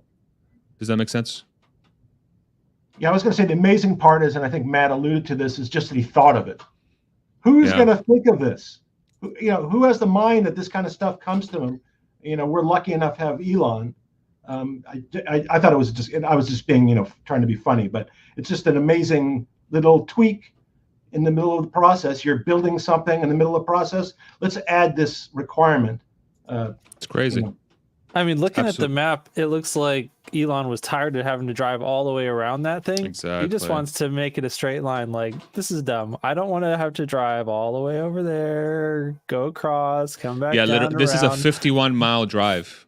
It's 40 miles, and if the shortest point would be a tenth of a mile, it's first principles, right? Yeah. Like, what's the fastest way for me to go from South Padre to Starbase? And I'm guessing that's because where everybody lives, right? All the people live there, or I don't know why they would need to do that, but maybe it's transport. There's a transportation hub in South Padre Island or something, or you logistics could build hub. a bridge. Screw it, Cybertrucks, bro. Cybertrucks all day. This is what he wanted to do. This is what he kind of wanted to do in LA when he had the plant in Hawthorne. He lived in Bel Air, and he wanted to build a tunnel from the plant to his home. Makes sense. Yeah. Let me go ahead and hit this comment here. Hadouken, thank you very much for the $5 super chat. Thoughts on microeconomics ramifications having AI bot replace some of the labor market? Also, have you seen the Animatrix Second Renaissance Parts 1 and 2? I have not. I don't know if any of you guys have. But maybe able to ask Matt this, because Matt's maybe a little bit more financially savvy, just a little bit more financially savvy than we are. Just a little bit more. He does work for a fund. What do you think, Matt? I know we've discussed it before, I believe, but where does your head go to? Do you think we'll get some sort of clues into this at AI Day? What do you think? Yeah, so I mean, the easiest takeaway to, I think, consider is that the whole pie of the economy and GDP increases, and so that's a really good thing just from a macroeconomic standpoint. I do think it's important just to keep in mind the people impact of that too, because there's a lot of people who don't have access to capital to buy these, who will be displaced by the workers or by the bots. And so to me, it's just really, really important that you don't leave those people behind. I was reading some Ray Dalio books lately, and just from my heart, just from like a kind of pure human empathy standpoint, wants to make sure that we don't have like this huge divisions in society. But Ray Dalio was looking at all the history of like civilizations that have essentially crumbled, and one of the biggest indicators for civilizations falling apart is when there's just a massive disparity between the haves and the have-nots. So to me, I think I'm kind of against like UBI just in general, but I think if you do have this scenario where there's just such an abundance, a society of abundance especially, then I think you would need more of a role for government or for some sort of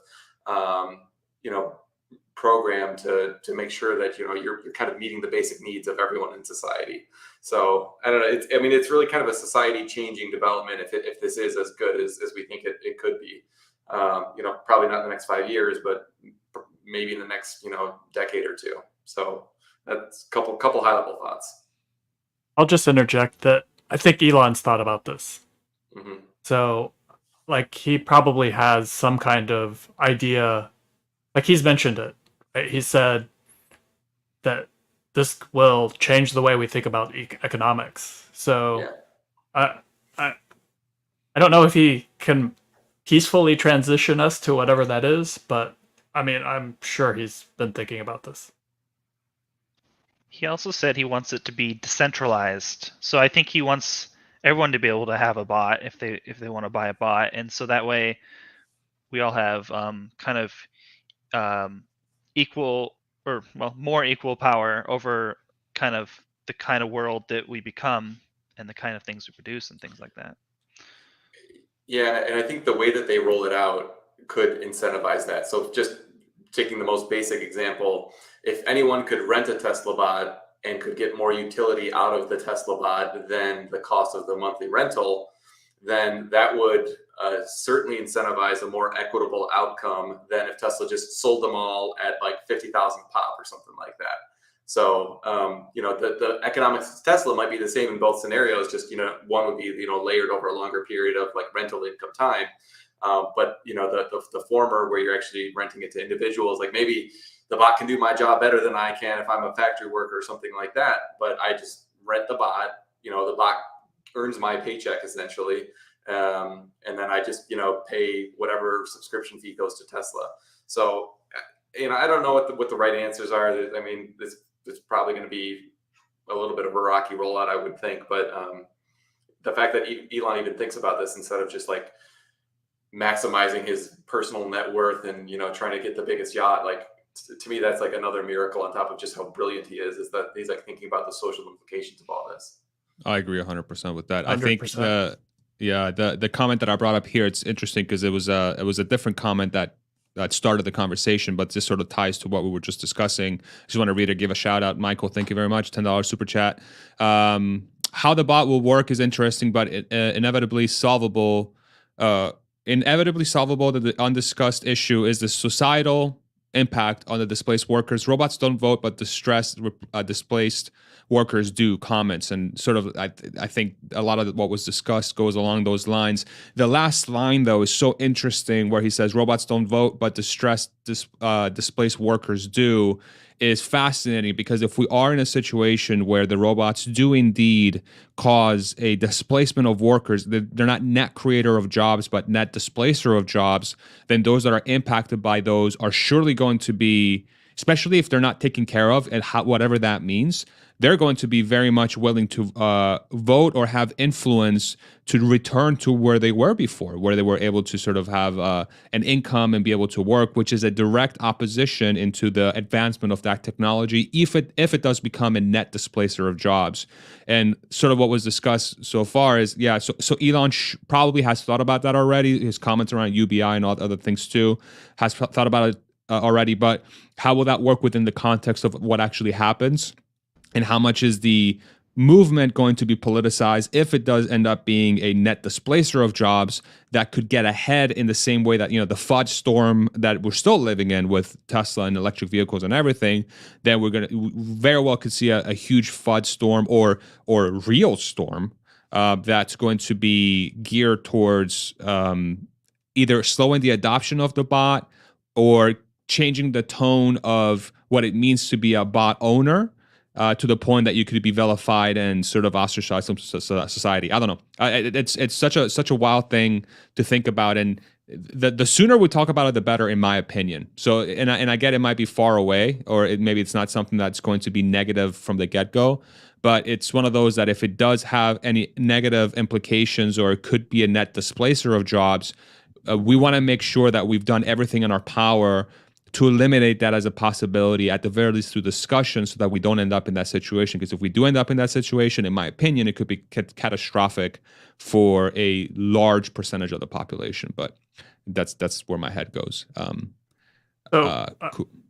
Sorry, I do have like another idea of I talked about this before, but it's been a while when we were first talking about Optimus. But like if you take a 3D printer, and a lot of the early 3D printers were designed so that you could use a 3D printer to build a 3D printer, right? And if you take the same idea that probably a bot should be able to manufacture or have the capability to build another bot, it becomes like if Tesla has 100 bots, they should put those bots to work building more bots. And if you can get enough bots, then maybe you can just take 2 bots and slowly produce another bot, or you could take 10 bots and produce, several bots 100 bots. Yeah. fast, right? And eventually anyone who has a bot or can put together enough bots should be able to build more bots. And then it just becomes a problem of raw materials, right? And then if you have bots able to generate or to mine and process the raw materials to create materials to go into the bots, suddenly you have this ever producing ability to create bots. If you've ever been to Disneyland and gone to the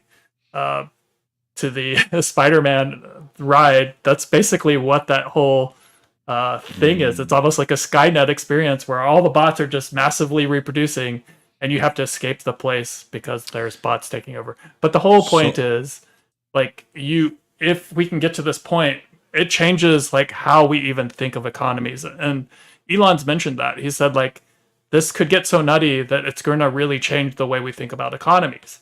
And that's to me what kind of if we think in this kind of framework of bots producing bots, and anyone who has a bot produces another bot, if that's really truly democratic, then what does it really mean? We really have to rethink about what it means to have an economy, right? Because they should eventually come to the point where we're only limited by like the speed that we can produce them at and like how much raw materials we have. And then my head goes to like, how do you get more raw materials? And then you go to space, right? So you go Master Plan Part 3, baby. So where my head goes to as you were talking about that, by the way, like, thank you for bringing that up, because what does that require? So within the context of creating bots, what does that mean in my head is manufacturing expertise and becoming a true manufacturing expert. What has Elon said in the past? Tesla's long-term true separation, it's going to be its ability to manufacture. Okay. So if you get it to a point where a bot becomes a manufacturing process to where all you have to do is, like, say I have a bot downstairs, and you think about what are the pieces that go in a bot.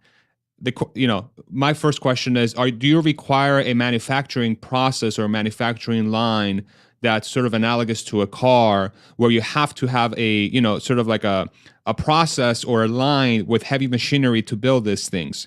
If these things are 5 foot tall, 125 pounds, and they can be modular in the sense that you have smaller pieces that make up the bigger unit, theoretically, the heaviest part of that bot is maybe 25 pounds, 30 pounds. So what's holding you from shipping all those parts that would be required to build a bot to your house? And then the bot just takes however long it needs to build that one bot, and now you have 2 bots, and then you ship another raw material box to your house, and then those 2 bots can make that one bot in half the time. Then you ship another one, those 3 bots can make that one in a third of the time, right? It keeps going. So what is there a limiting factor, shout out Jordan, that would prevent the bot from being built in a house with the raw materials and and just the hands of the bot build the bot, right? What would stop that from happening? Nothing. Knowing how to do it. Yeah. Right? What about the software? It assumes that the bot knows how to do it. Yeah. Sorry. I mean, I think the only wrinkle I could think is like Tesla would have to approve, one bot downloading the software to the other bot, or the bot somehow downloading the software from Tesla, and presumably there's like a licensing fee in there somewhere or something like that. That's not insurmountable, but that's one way where you've got some sort of like fail-safe in there, or it's not just like a purely organic situation, I would say. But I think Tesla would want this to happen from a net good, so that they're not the bad guy, right? I mean, I guess. Yeah, I think so, but they they also probably want to get paid at least something for this, right? Like even though But the what whole does it pie mean to be? increases. But what does it mean to get paid anymore? If it's that good, sure. But in the next 10 years, I think Okay, they're going to have a licensing fee.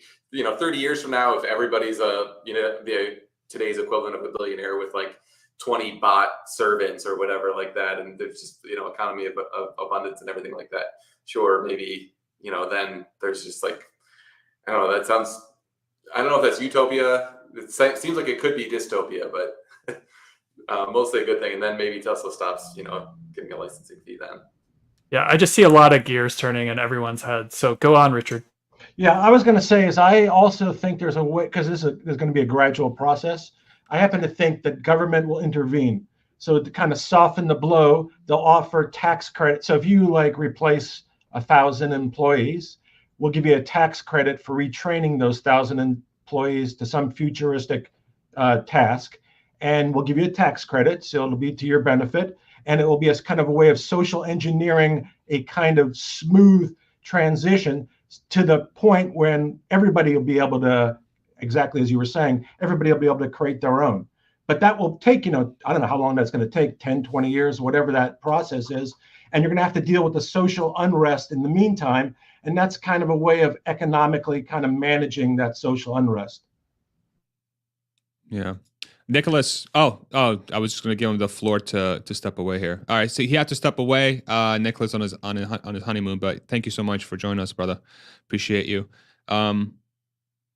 Yeah, that's another interesting point as far as government stepping in. What other thoughts are going through y'all's heads based on the manufacturing on the bot? Go ahead, Mike. I was thinking, so you know how Tesla's factory has a big general assembly thing? Well, that's the thing you said that could be done in people's garages or their homes. Because like if people are using robotaxi, then all of a sudden they have this garage that they're not using. That could be turned into some kind of Tesla bot workstation, like work area / mini warehouse. In the old days, or maybe even today, there was like people would have a business in their garage and they like sort things and ship them out to people, or like do like a buying club. So that could be done by the bot too. I think all these garages are just going to turn into like little mini warehouses and factories and stuff like that. Interesting. Yeah, this is crazy. Like, it's fucking crazy. Excuse me. Actually, it's my channel. It's fucking crazy. Well, I can say fuck if I want. I'm sorry, everybody. Yeah. I think Mike's right. Yeah, I think Mike's right too. Yeah. You like, I mean, I don't know if it's going to be exactly this way, but like, basically, you could specialize in doing these parts, right? So, like, you could have a neighborhood, and some set of bots are working on this on winding motors, and this group is printing the arms or whatever. So, like, basically, you'll just have all people working together. It does end up being more of a socialist aspect, where people are just working together to build stuff so that we have more of these bots so we can do more stuff. And eventually we'll have enough bots, I think, to do pretty much anything we want. If we can reproduce, if these bots can reproduce and people are allowed to reproduce them. And I mean, I just don't see why, if I'm Elon, why I would stop that from happening. I think I would want as many of these bots out, creating as much net good for the world, right? So at some point, I think money already, it has less meaning to him, right? Like, as the wealthiest person. Yeah, so I do think though there's probably going to be a little bit more that goes into it to like have a bot make another bot. I mean, just like obviously, just like a bot by itself couldn't take just like raw steel or aluminum or whatever and like form it with its hands into like the perfect curvatures of the fingers and like the pistons or whatever actuators go into it. So I think it wouldn't be quite that simple, but there could be you're gigafactories. absolutely Could be, but they would be factories. Yeah, go ahead. No, I was just saying that, like, I think they would be operating machinery or building the machinery to build the next step. Yeah. So I just think there would be some centralization in that process because that would be the most efficient way to do it. Yeah, like there's a certain benefit to having large machinery for certain tasks or manufacturing certain things, like computer chips, for example. Um, but like, but there could also be a lot of things done in like something the size of a garage, like general assembly, screwing things together, stuff like that. Or if you just look at the way Elon has handled the expansion at Fremont, it's like it's ad hoc, right? It's like we need space, so let's throw up a spring tent and let's start building. And if he really wants to make this thing reproducible as fast as possible, he'll get like a certain amount and then have those like go out somewhere and start producing more. And then like if you're just thinking from like a mathematics standpoint, you want to expand this thing as fast as possible. Like if you're thinking from first principles about how to do that, you're thinking, okay, so I need to build these bots, I need to make machines to make these bots, and then I need to make the bots able to make those machines, and then I just need that to spread out amongst the stars, kind of thing. It's like it was something that struck me when this topic was first brought up. Is just like there's something obviously very kind of like biological about this. You think of like a cell splitting into 2 cells and those 2 to 4, and it's just like the most absurd exponential that you could even imagine how quickly bots could proliferate under a scenario like that. Obviously raw material constraints do come in, so there's some sort of limit that would need to be addressed, but then the other part of it that we haven't really spoken about yet is just coupling that with like the exponential improvement in intelligence that is also happening at the same moment and that will be manifest in the same entity. And so like just thinking of how quickly AI is progressing in general right now. And then like you could have like crazy, exponential like dojo training, but then if you needed like real world experience for whatever, you could have the bots train on themselves or like just do real world simulations. And if they break, it's okay because you're increasing them at such a crazy rate. So there's something completely unprecedented about like those 2 explosions happening at the same time in the same product. And that's such a great point. Can I go a step further with that one? Please. No. No. Your channel, Parza. Kick him out. Imagine what R&D will be like with Tesla bots, right? Tesla bots are recording everything. They know how everything feels, everything looks. If something is not how they think it should turn out, like any kind of weird experiment they do, any kind of weird trial they do, then they send that data. They can send that data to the Tesla mothership, and the supercomputer can kind of update its simulations, research this further, and like the iteration cycle is like extremely fast. It's not, you don't have to wait for scientists to like write up a paper and then hopefully people read the paper. No, the Tesla bot just uploads all the relevant data, just like Autopilot does in the cars. And I think that the research and development of like all kinds of technologies, of material sciences to just like biological stuff, just everything, it will be so fast. And it won't just be Tesla doing the R&D. It'll be all sorts of companies. And so what do you guys think of that? I think that's dead on. I mean, it ties to the explosion of robotics expertise and intelligence. I mean, that in itself is going to give way to faster everything. Just faster. Everything's faster now. Everything's fast from this then forward. Even with the introduction of this prototype, however lame it's going to be or cool it's going to be, from this point forward, shit's going to get so fast. It's going to be insane. And it's the marriage of those 2 things that Matt highlighted. It's completely the fact that it's in the same product. I truly can't. I don't know what that means. I don't know what that means. It seems like something that's going to change everything, like literally everything, because it's physical and software that are benefiting from those 2 gigantic advancements, and they're all coalescing around this one object.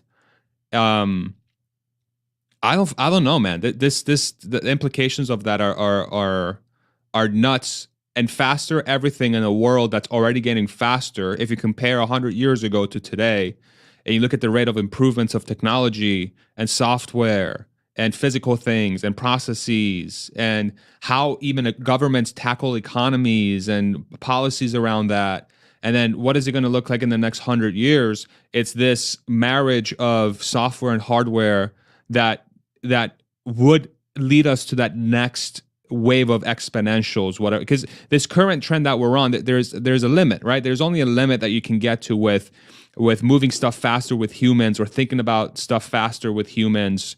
You need that next step change. It almost, you require a step change in technology, but that sort of prototype phase into the beta phase is sort of like the next wave of the exponential. And then for you to really get to that super vertical part of the exponential curve, it's that marriage of machine and software that would really take you there. So that's kind of where my head goes. Real quick, I just want to give a shout out quick before we continue the discussion. Tom, thank you very much for becoming a member, and the $2 super chat. Thank you, brother. Anybody? Yeah, Hans, go ahead. You're off mute. Yeah, I mean, this is like the line of thinking that we're going down is not a new line of thinking. And in fact, Elon has thought about this enough to where he was like, yeah, maybe I should start a company called Neuralink and see if we can figure out this whole brain machine interface thing, because crap's about to get wild. And started on that, already years ago. So, that's something that Elon has spent a lot of time thinking about, to the point that he has expended a lot of personal resources to begin moving the ball, because he knows that it's going to be important. Yeah. Is there even time at this event to talk about anything else? Because in my head, I was like, Robotaxi, it's going to make an appearance. And now we're here. We could probably talk for another 10 hours on this topic. And I'm like, okay, but the implications of the bot are truly insane. Like, they're truly, truly insane. What do you guys think? Is this just going to be a bot heavy event? Is there going to be more talk? If you guys want to continue on the bot train, go for it. But if you do want to sort of change topics, perhaps, like, is there anything else going to be shown at this thing that's not going to be bot? What do you guys think? I think, like Hans said earlier, the simulator is very important, because for those unfamiliar with like robotics research, there's a lot of you basically have like a million robots. You make them in the simulator, in a virtual world, like a video game, and they walk around and they try to climb stairs and do all these weird things. Just put them in all sorts of weird scenarios, and they kind of just learn how to do it better and better over time. But then when they put it in the real world, they find that, the real world is slightly different than our simulator. Like, the physics is quite a little different, and just little things like that add up. And there's often a disconnect between how it did in the simulator versus how it did in the real world. And so if Tesla can make like the best simulator, and one that actually gets better over time, automatically, like Operation Vacation, where they're not doing anything, they're just they have a flywheel of data coming in, and triggers that are automated, and data being sent in and then being retrained and then shipped back to the bots. I think that would also be mind blowing. I'd be like, they already have like if they explain that, I'd be very mind blown. Mm-hmm. Anybody else? What are you guys thinking? Oh, Richard, by the way, I had to jump off. Thank you, Richard, again, for joining us, Borkhand, for the conversation. I really appreciate you. Robotaxi, Dojo's and Mike was talking about the simulation as well. I think that's definitely one that we'll see, because it ties directly into the development of the bot, I would think. When I was speaking with James Dauma and Chuck as well, I think it was just with James in the community panel, he talked about Dojo and sort of the scalability of that, and showcasing that at the event is probably going to be really, really cool to see as well. Yeah, what are y'all's thoughts? What are you guys thinking about as far as additional products? If you're thinking about like what all is encompassed, Mike had posted in one of our forums that like the invite says FSD, Tesla Bot, Dojo, and more. We really haven't talked a lot about FSD lately, but sure. I think that'll probably be the start. And then I imagine that they would need to end on Tesla Bot, unless they want to just cut to the chase and blow everyone's mind, and then kind of fall off with like things that are like Dojo. I mean, not that Dojo's not amazing, but like I think the main course is for everyone is Tesla Bot. Like, I think that's what people are most interested in. Here's a picture of the invitation for those that haven't seen it. And you can kind of see the arms in that one, right? Mm-hmm. Oh yeah, totally. It's crazy. You're invited. for those that haven't seen this, you're invited to attend AI Day 2022 on September 30th in Palo Alto, California. You'll learn about Tesla's latest developments in artificial intelligence, including full self-driving, Tesla Bot, Dojo, and more. To reserve your spot, blah, blah, blah. So full self-driving, Tesla Bot, and Dojo. So those three things are definitely going to make an appearance. And then the more part could be simulation and perhaps other things as well. Yeah, I just wanted to put that out there in case you guys didn't see that. Go ahead, Hans. Yeah, there were some. I was just looking for the tweet that he had sent out about some of the people that were going to find this interesting. Like there were specific targets that they had for recruitment, and so that would also have some clues. But I had seen it earlier, and now I lost it. I can pull it up. I think I know exactly what you're talking about. Okay. So we're approaching 2.5 hours. I have a live stream coming up an hour before the event with Zach and Jesse from Now You Know. We're going to do a tag team of the event an hour before, during, and after. I have a very full day today. I'm very excited for it because I'm already freaking too excited and I need to calm the frick down. Here, What else? Private chat, Farzad. Okay, perfect. Thank you very much. I was looking for it as I was chatting. Go ahead, Mike. Also, did you guys already talk about the hedgehog, the little hidden hedgehog in that one picture on the invite? With the Cybertruck? Yeah, the one, the bluish Yeah. picture with the Cybertruck that had the hedgehog. What do you guys think they're gonna order? Like, is there something you can order, like the Tesla bot? So was that an official Tesla picture, or was that just a fan made one? Because I'm still not sure if it was there was fan-made, clarity. It ended up on the invite, like the digital wallet invite thing. So Tesla did like put it on there. I think they're just trolling. They just love that hedgehog. Okay. Yeah. Note this event is meant for recruiting AI and robotics engineers, so we'll be highly technical. Yeah. So do you gather something from that, Hans? Well, and then his reply to that said, as well as advanced chip and supercomputer engineers for next gen training and inference. So yeah, you're going to have hardware. They're going to talk about Dojo. They're going to talk about potentially even next gen Dojo and they could announce something related to plans for hardware 5. But yeah, the next gen training and inference is a big one. So, whether or not they're just talking about hardware, like so Dojo would be next gen training hardware. Hardware 5 would be next gen inference. But then also, what does the software in that stuff look like? Yeah. Real quick shout out. Sorry, go ahead, Hans. No, please. No, go for it. Yeah. Sorry, I thought you were. My bad. Drew Saul, $2 super chat. Looks like can we see Neuralink to learn? Can we use Neuralink to learn kung fu like Neo? I don't know if we're any time close to that. Probably another 20 years. Thanks again for the $2 super chat. Neuralink Bluetooth connection to Tesla Bot. Yeah, that could be one of the long-term things once Neuralink kind of exits the medical trial and enters the sort of like the more human trial, but that's probably going to be 20, 30 years down the road. I think that's still a ways away. Sorry, Hans, I didn't mean to interrupt you. I wasn't sure if you wanted to continue the thought there or not.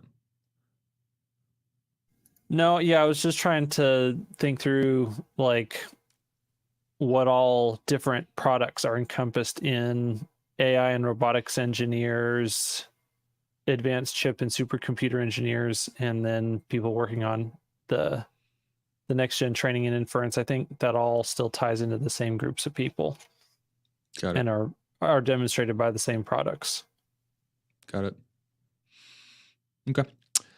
All right. Any final thoughts from y'all? We've covered a lot, man. What a discussion. Thank you guys so much for joining us everywhere. Any final thoughts? What's any topics you guys want to hit before we start wrapping this sucker up? What are you guys thinking? Did you talk about on the Tesla AI Day, the AI Day invite, like they showed in the email where they showed the two arms? The words are made out of these little dots, and there are these lines, like kind of like a line of best fit going through the dots. Yeah, if you zoom in on the words there, the AI Day. Okay, let me see if I can get this zoomed in more. If you right click it and open a new tab or whatever at the top. Then you can zoom in on that one. So I wonder if it's like some kind of clue. You know how like they always do like a little clue, like with battery day, they were doing the layers of the tabless electrode. I wonder if this is a clue. Some kind of point cloud with a line of best fit that's smart enough to know. I think it's just a cool font. Oh, okay. Graphic design. It is cool. I love how Mike always digs in. One thought on that though is like, you know, obviously all the circles are connected with lines to the other circle, and for the parts where there's not a line connecting the two circles, it does look like the point clouds is trying to connect those lines. So there does seem to be some sort of inference on there. Like the interesting one to me is if you look at the D, like rather than the line of best fit going straight up on the outside of the D, it's connecting the two circles. Like to the inside of the D, which is just kind of a strange thing. So maybe it's a cool font. Maybe I'm reading too much into it, but to me, it seems interesting that like the D kind of goes diagonally toward the center, rather than just like following the line up to the A, or up like the A does. I think there's something to what Mike's saying, y'all. Because it is like, why is the 0 like why? And look, the 2s have 2 different fonts, right? So look at the 2 here, and look at the 2 here. Look, the line's missing in this one, but the line's here in this one. There's a line missing this one, but there's a line in this one. The line's missing down here, but it's present in both of them. Why is that? It's almost like for every possible thing that looks like a 2, there's multiple ways to attack it, and so maybe it considers the 3 most likely ways, or the X number of most likely ways to draw lines through it, or something. It's for path planning, or like think about like, unlike the cars, the bot it has a lot more degrees of motion, right? It's not just turn left, right, speed up, slow down. It's also like open the hand, go over here, walk here, stand here, move. You know, so like they have to talk about that, I think. There's more degrees of freedom. Graphic designers probably laughing his ass off at you guys. Probably. Look at these nerds on the stream. It honestly could be a visualization of the bot doing some decision making about how to write out those letters in a more generalized way. Like, here's some points. Now, like, figure out how to draw them and connect them. Yeah. What do you think, Matt? So you're off mute, buddy. Yeah, I mean, so I was just looking at like some of the lines on here just end abruptly without a circle. Like if you look at the first 2, for example, like the line going up toward the bottom doesn't have a circle on the end of it, which is kind of interesting. So I don't know. I'm thinking out loud, which probably makes for pretty boring, the YouTube opposite conversation. But the opposite. I think it's interesting how like that candy cane shape between like the top of the 2 and the bottom right there seems like that would be a very hard thing to kind of intuit. So to me, it seems interesting that line is so clear when something a little bit more funky seems to be going on with the D. So maybe it has to do with the fact that there's not a circle on there, and so it's presuming that line would have continued in some direction. That AI, is coming up with like a point cloud of like what are the highest probable points where there will be a line on this letter or on this number. Yeah, I do not think that it's a font decision. I really do think it's a font decision that's, I think, implying more than just trying to look cool. I think the points, the dot cloud, and how the lines interplay with the different dot clouds, and like this one, like this is obviously a line. A line should be drawn here, but there isn't one, right? Like look at all these dots here, but there isn't a line. And then sometimes like this one, like you said. As far as that, by the way. Oh, because I don't know what I'm doing. There we go. Thank you. The dots are here, but there's no line. Dots are here, there's no line. There's no dots here, but there's a line, right? There's dots here and there's a line. Like you said, there's a line here, there's no dots, and there's no circle. But there's a circle here and no lines. And there's a circle here and a line. and these 3 twos are different. What's going on? You know, like it's. I don't think it's just a font decision. There's got to be something with inference for sure, because it's inferring a 2, it's inferring a D, and like, you know, yeah, there might be enough dots here to make the D shape, but it's decided to do this shape instead because maybe it's inferring that, hey, like this dot. I don't know. I don't know. This is not my area of expertise. I don't know what the hell I'm talking about. But there is a hidden message in here for sure. I think I'm convinced of it. And Rodman's laughing like I'm a lunatic. But Imagine, go ahead, Mike. Imagine the Tesla bot can watch other people, right? And they already have this thing researched where you can look at a video of a person and determine the pose that they have. Like it can like draw like a wireframe through the person. And so I wonder if they kind of watch a person, kind of say, okay, this is where my arms would be if I were doing that task, and then kind of mimics the person after seeing it a few times, right? Because it's kind of like a dot cloud. Every time the person goes and, okay, I want you to go over here. I want you to pick up this piece of metal. I want you to put it here, and then go back again. And so it would, after a few examples, it kind of in kind of an abstract sense, it has like 3 dots, right? 3 points where it's like, but it's more like a 3 sets of points, you know? And because you're not walking the exact same way, the human's not walking the exact same way every time, and the bot just needs to like take the average of those ways. I don't know, maybe something to do with that. No, I mean, I think if the bot can look at somebody and then learn how to do it just from by looking at somebody, that would be completely insane. Like if that's how the bot learns, it's like, I just like, you know, put me in learn mode. Okay, bot, learn mode activated. Okay, please do the motion. And then you pick up a power tool, you screw it in. Okay, please do it one more time. Do it from a different angle. Do it slower. Do it faster. Do it 10 times. Okay, cool. Let me try it. Did I do this correctly? Yes. Okay. Did I do it correctly? No. Okay, where did I mess up? Show me where I messed up. And that's how it learns. Forget it. Forget it. It's over. We're all dead. Skynet's here. Literally. And the cool thing about that is it would take ages for the Tesla team to manually code in or to manually design every single task. Impossible. And in fact, how many Tesla jobs are there, and how many different things do they do? It's so many things. Yeah. Yeah, if it can truly learn that way, that would be completely, absolutely insane. But I would not put it past Tesla, because you think about what is the best way to achieve the goal utilizing the existing thing that you've built. And if the bot already has cameras, why wouldn't you use the cameras to learn how to do things? Why wouldn't you?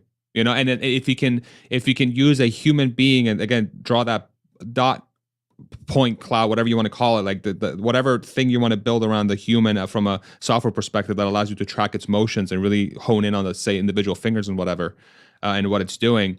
And if you can use that data to learn how to do things, or that vision to learn how to do things, then yeah, it's I don't know, man. This sounds crazy, but it's like, why wouldn't you be able to do it? Like, seriously, why? It's a software problem.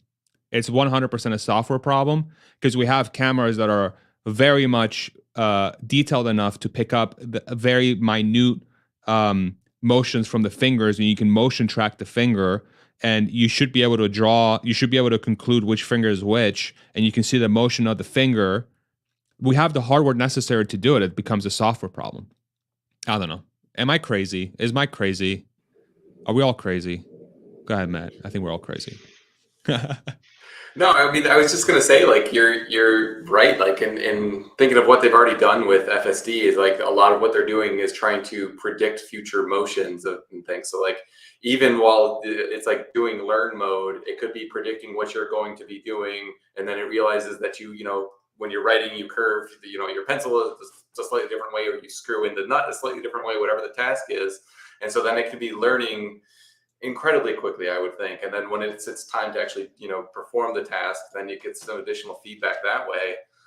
And like, the thing that gets me really excited is you can teach it literally any task at all. And so you've got like this distributed learning potential where, like, if you think of like the, you know, the combined knowledge of all of humanity and how quickly this could like accumulate that and then come up with better ways of doing it. Because then you can say, okay, the objective is to screw in the nut, but rather than do it the way that the human does by gripping it this way, maybe I find that it's actually quicker for me to just like flip my wrist around, because I've got 360 degrees of motion. So like, one of the crazy things about AI is how it invents new ways of doing things that we would never predict. And so how many benefits to work efficiency or to society in general will this technology be able to come up with?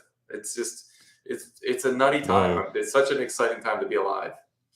That's And we're crazy. just So you at can the turn forefront. any. Like, this is not happening next year, but it's so exciting. Yeah, it's coming. Like you can turn any screwdriver into a power drill. Is basically what you're saying. If it can do that wrist rotation, sure. Insane. And then you get rid of that whole part of the economy because it's just, not an efficient way of doing things. And so you just chop off all the efficient ways, all the upstream supply chain, all the different factories that make like lead acid batteries for all my, hardware power tools that I use right now. There's just, and that's just one application. I mean, it's probably not even close to the most like economic value creating, application that this could, solve. It's just Bananas. Completely bananas. That's such a cool thought experiment there. Joseph, thank you very much for the $5 super chat. Like, what happened to your profile picture, bro? Will hardware version 4 have Tesla designed chips? Is this already the case? I believe so, right? Correct me if I'm wrong, but it looks I'm getting a lot of nods rather. So cool.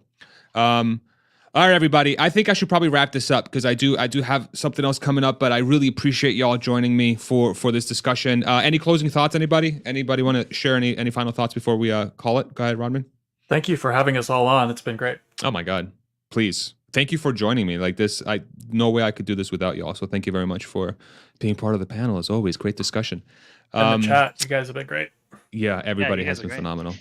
Everybody. I think this community we're building is truly special.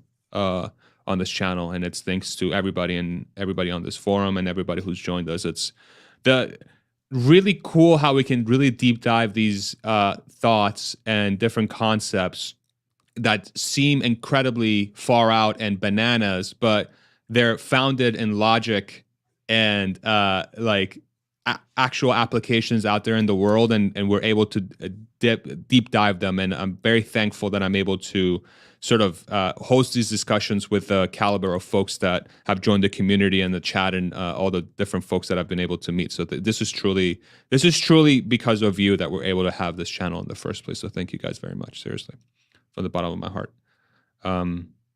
Yeah. Any thoughts, Hans, Mike, Matt, before we wrap it up? Go for it, Matt. Yeah, I mean, I don't mean to dive into another topic, so I'll just kind of summarize this one thought briefly. No, please do, if you want to. Hang out there, but we touched briefly about like how efficient Tesla's research and design, R&D was, research and development was compared to Meta, and just like think about how that efficiency scales when you've got bots that you've already paid for that is almost zero ongoing maintenance expense, doing real world research on all sorts of different things. And like the scale of the solutions that they're going to be able to solve for incredibly low, incremental cost is just like, it's going to be not only like solving real world problems and like, creating value today, but developing research for like anything. Like you could probably do medical research with this. You could probably do, like security. You could do like all sorts of like mapping exercises. Like there's almost no limit to the type of things that you could do with this technology, and to do it so efficiently is just, it doesn't seem like it should be possible because we're used to like the leaders being the Metas and the Apples and the Googles of the world, who frankly are not super cost efficient at research and development. So it just truly is nutty. And when you start to put pen to paper on this and look at the financial impact, it's like you get to crazy numbers. So it's just a very exciting time. So they're going to use $3 billion a year in R&D in manufacturing, and they're going to be able to use that money to increase their operating leverage over time with just $3 billion a year. Is that a good way of summarizing that? I'm sure that the figure will increase. Like they've run such a shoestring budget. Like, but to say, just assume it increases 10x to like the level that Facebook is already today. Like they're still going to be making such like a huge multiple on that money. Whereas like, Facebook's forays into Oculus have produced like negative value or negative cash flow so far. And so it's just like one of the truly astonishing things. There's hardly any company in the world that can invest in like a gigafactory and have like a return on investment in like a year, or develop something like full self-driving and get paid by their customers all along the way. Like they're making money while they're doing R&D. It's nuts. Like that's not how product development normally works. That's not how financial statements normally work. It's ridiculous. It's just like it's such an absurdly profitable company, and the way that they do things is just like, I get why finance people don't understand this company, because like they shouldn't be able to do what they've done so far, and much less what they're saying they're planning to do, because that's just like nobody's ever done that. That's not, you don't do R&D and get paid for it at the same time. It's like normally you do R&D for 10 years, you develop a pill or something like that, or you develop a new process, and then you hope that after 15 years you can sell enough of them to make your investment worthwhile. Tesla's like, no, let's develop it, make it better, and get paid all the while.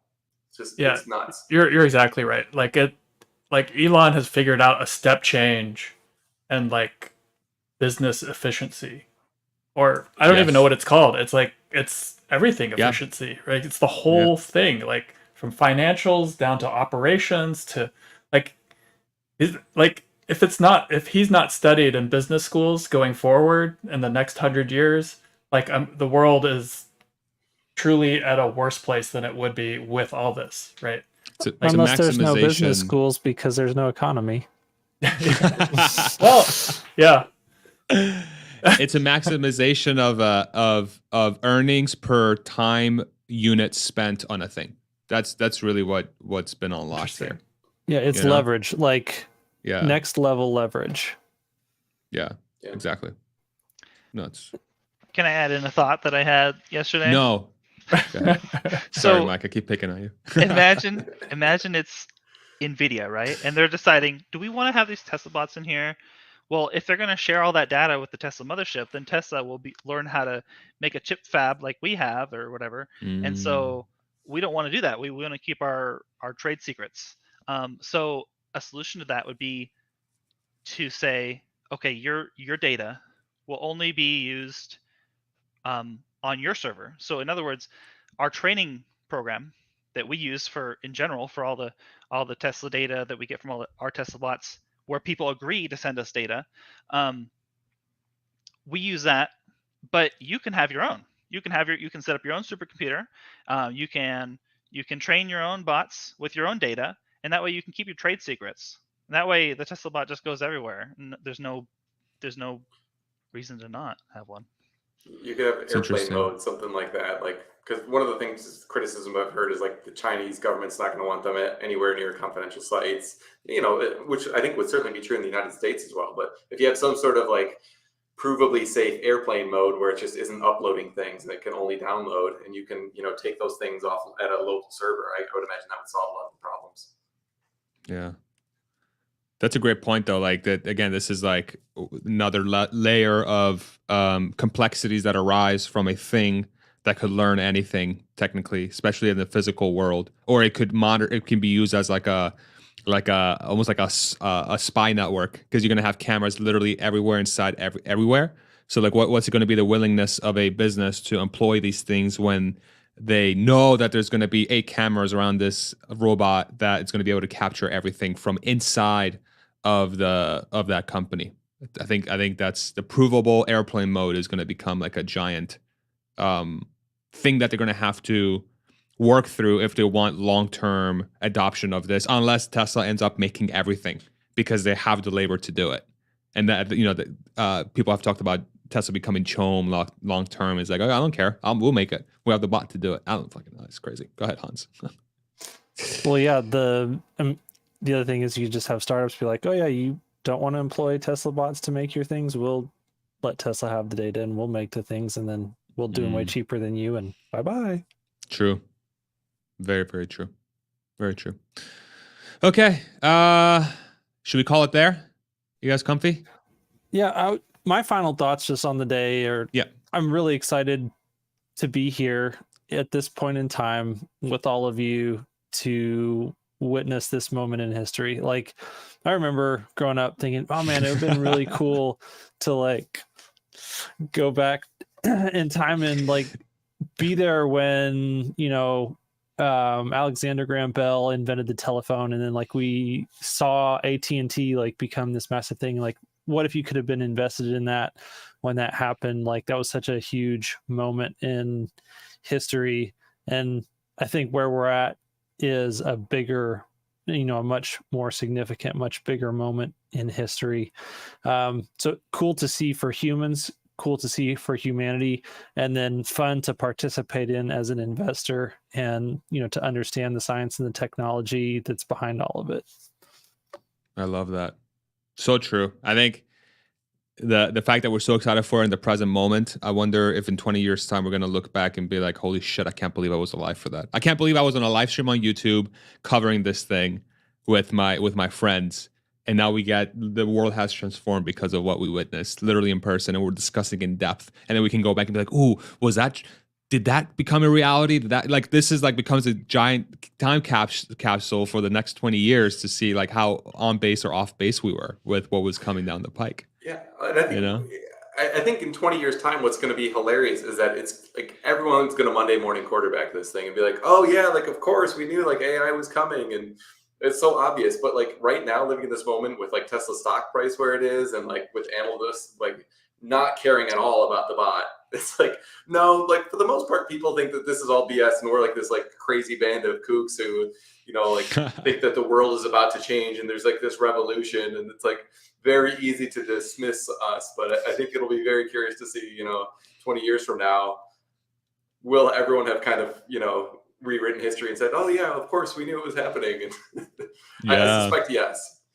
Yes, for sure. That always happens, right? But that's a great thought, like experiment, and like how that's what, in anytime something is successful and it does become part of culture and society, like I think everybody has a claim to it because they were part of that. They're like, yeah, well, of course I knew it was going to happen. I was alive when it happened. I was there. I saw it happen. Of course I knew it was going to happen. But then, it's 10, 20 years after the inception of the idea and the technology. So yeah, that's very interesting to think about. Matt, Mike, Hans, Rodman, thank you so much, guys. Thank you, Nicholas. Thank you, Bradford. Thank you, Richard. Who else did we have on that had to hop off? I think that's everybody, right? And that's everybody. Thank you, everybody in the chat. What an exciting time, guys and girls. What an exciting time we're in. If you enjoyed it, give it a like. Make sure you go to Good Soul Investment Management. Matt and Emmett run that channel. Please check them out.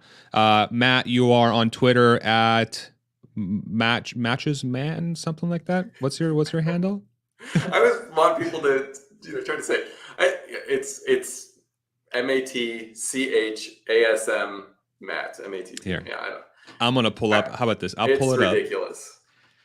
Okay. I like to think it's Matt Chasm Matt, but I don't know. It was just Matt I was trying to get Chasm Matt? Okay. I was trying to get a Matt Smith Twitter handle, and it was taking like 20 minutes, and I was just like, this is so annoying. And finally got that one, and it sucks. There it is. I wouldn't say that. It's good. So we got Matt Chasm Matt with one T and then two T's, because that's not confusing enough. Please go follow him on Twitter. Then we also got Mike as well. You're on Twitter. Would you like to share your Twitter, Mike? Do you want me to pull it up? Yeah, I put it in the chat. Mike Sterner, just one word. Yeah, we'll do this. Yep, that one. There it is. He got his whole name. Look at that. That's how you That do must it, feel Matt. good. Show off. Then we got Mr. Web3lon. Oh, you already got it in your handle. Thank you very much. As Web3lon. Hans. And then we also got, last but not least, Rod Amn. Rodam. At Rodam. I'm so dumb.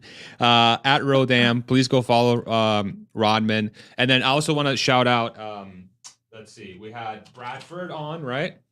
Yeah. So we got Bradford Ferguson. He does excellent. I think Bradford is very underrated in the Tesla community, by the way. He has a, I believe he runs a fund, right? Halter Ferguson. Or I forget what he does. Does anybody know what? It's not like a fund. He's a financial advisor. Financial advisor. Thank you. That's right. Halter Ferguson Financial. But he does a lot of great work around Tesla. Make sure you go follow him. Then we also had Nicholas Gibbs, my boy. He has a YouTube channel called Investing Against the Grain. He does great work. He was on with us as well. Great job. He's on a honeymoon in Greece. And is Richard, is it Borghan on Twitter? Does he even have Twitter? I don't remember. I can't recall. Do you guys know if he has Twitter? I forget. I looked earlier. I didn't see it. That's it. Okay. But anyway, Richard, thank you so much for joining us. And everybody in chat, thank you again. All right, everybody. We'll see you in, what time is it now? 2:51. I'll be back on with Zach and Jesse at 6:15 my time. It's an hour before we go live. No. Yeah, 6:15 my time. So we'll see you then. Matt, Mike, Rodman, Hans, thank you guys again. We're going to peace out here and broadcast. Thank you all. Thanks, everyone.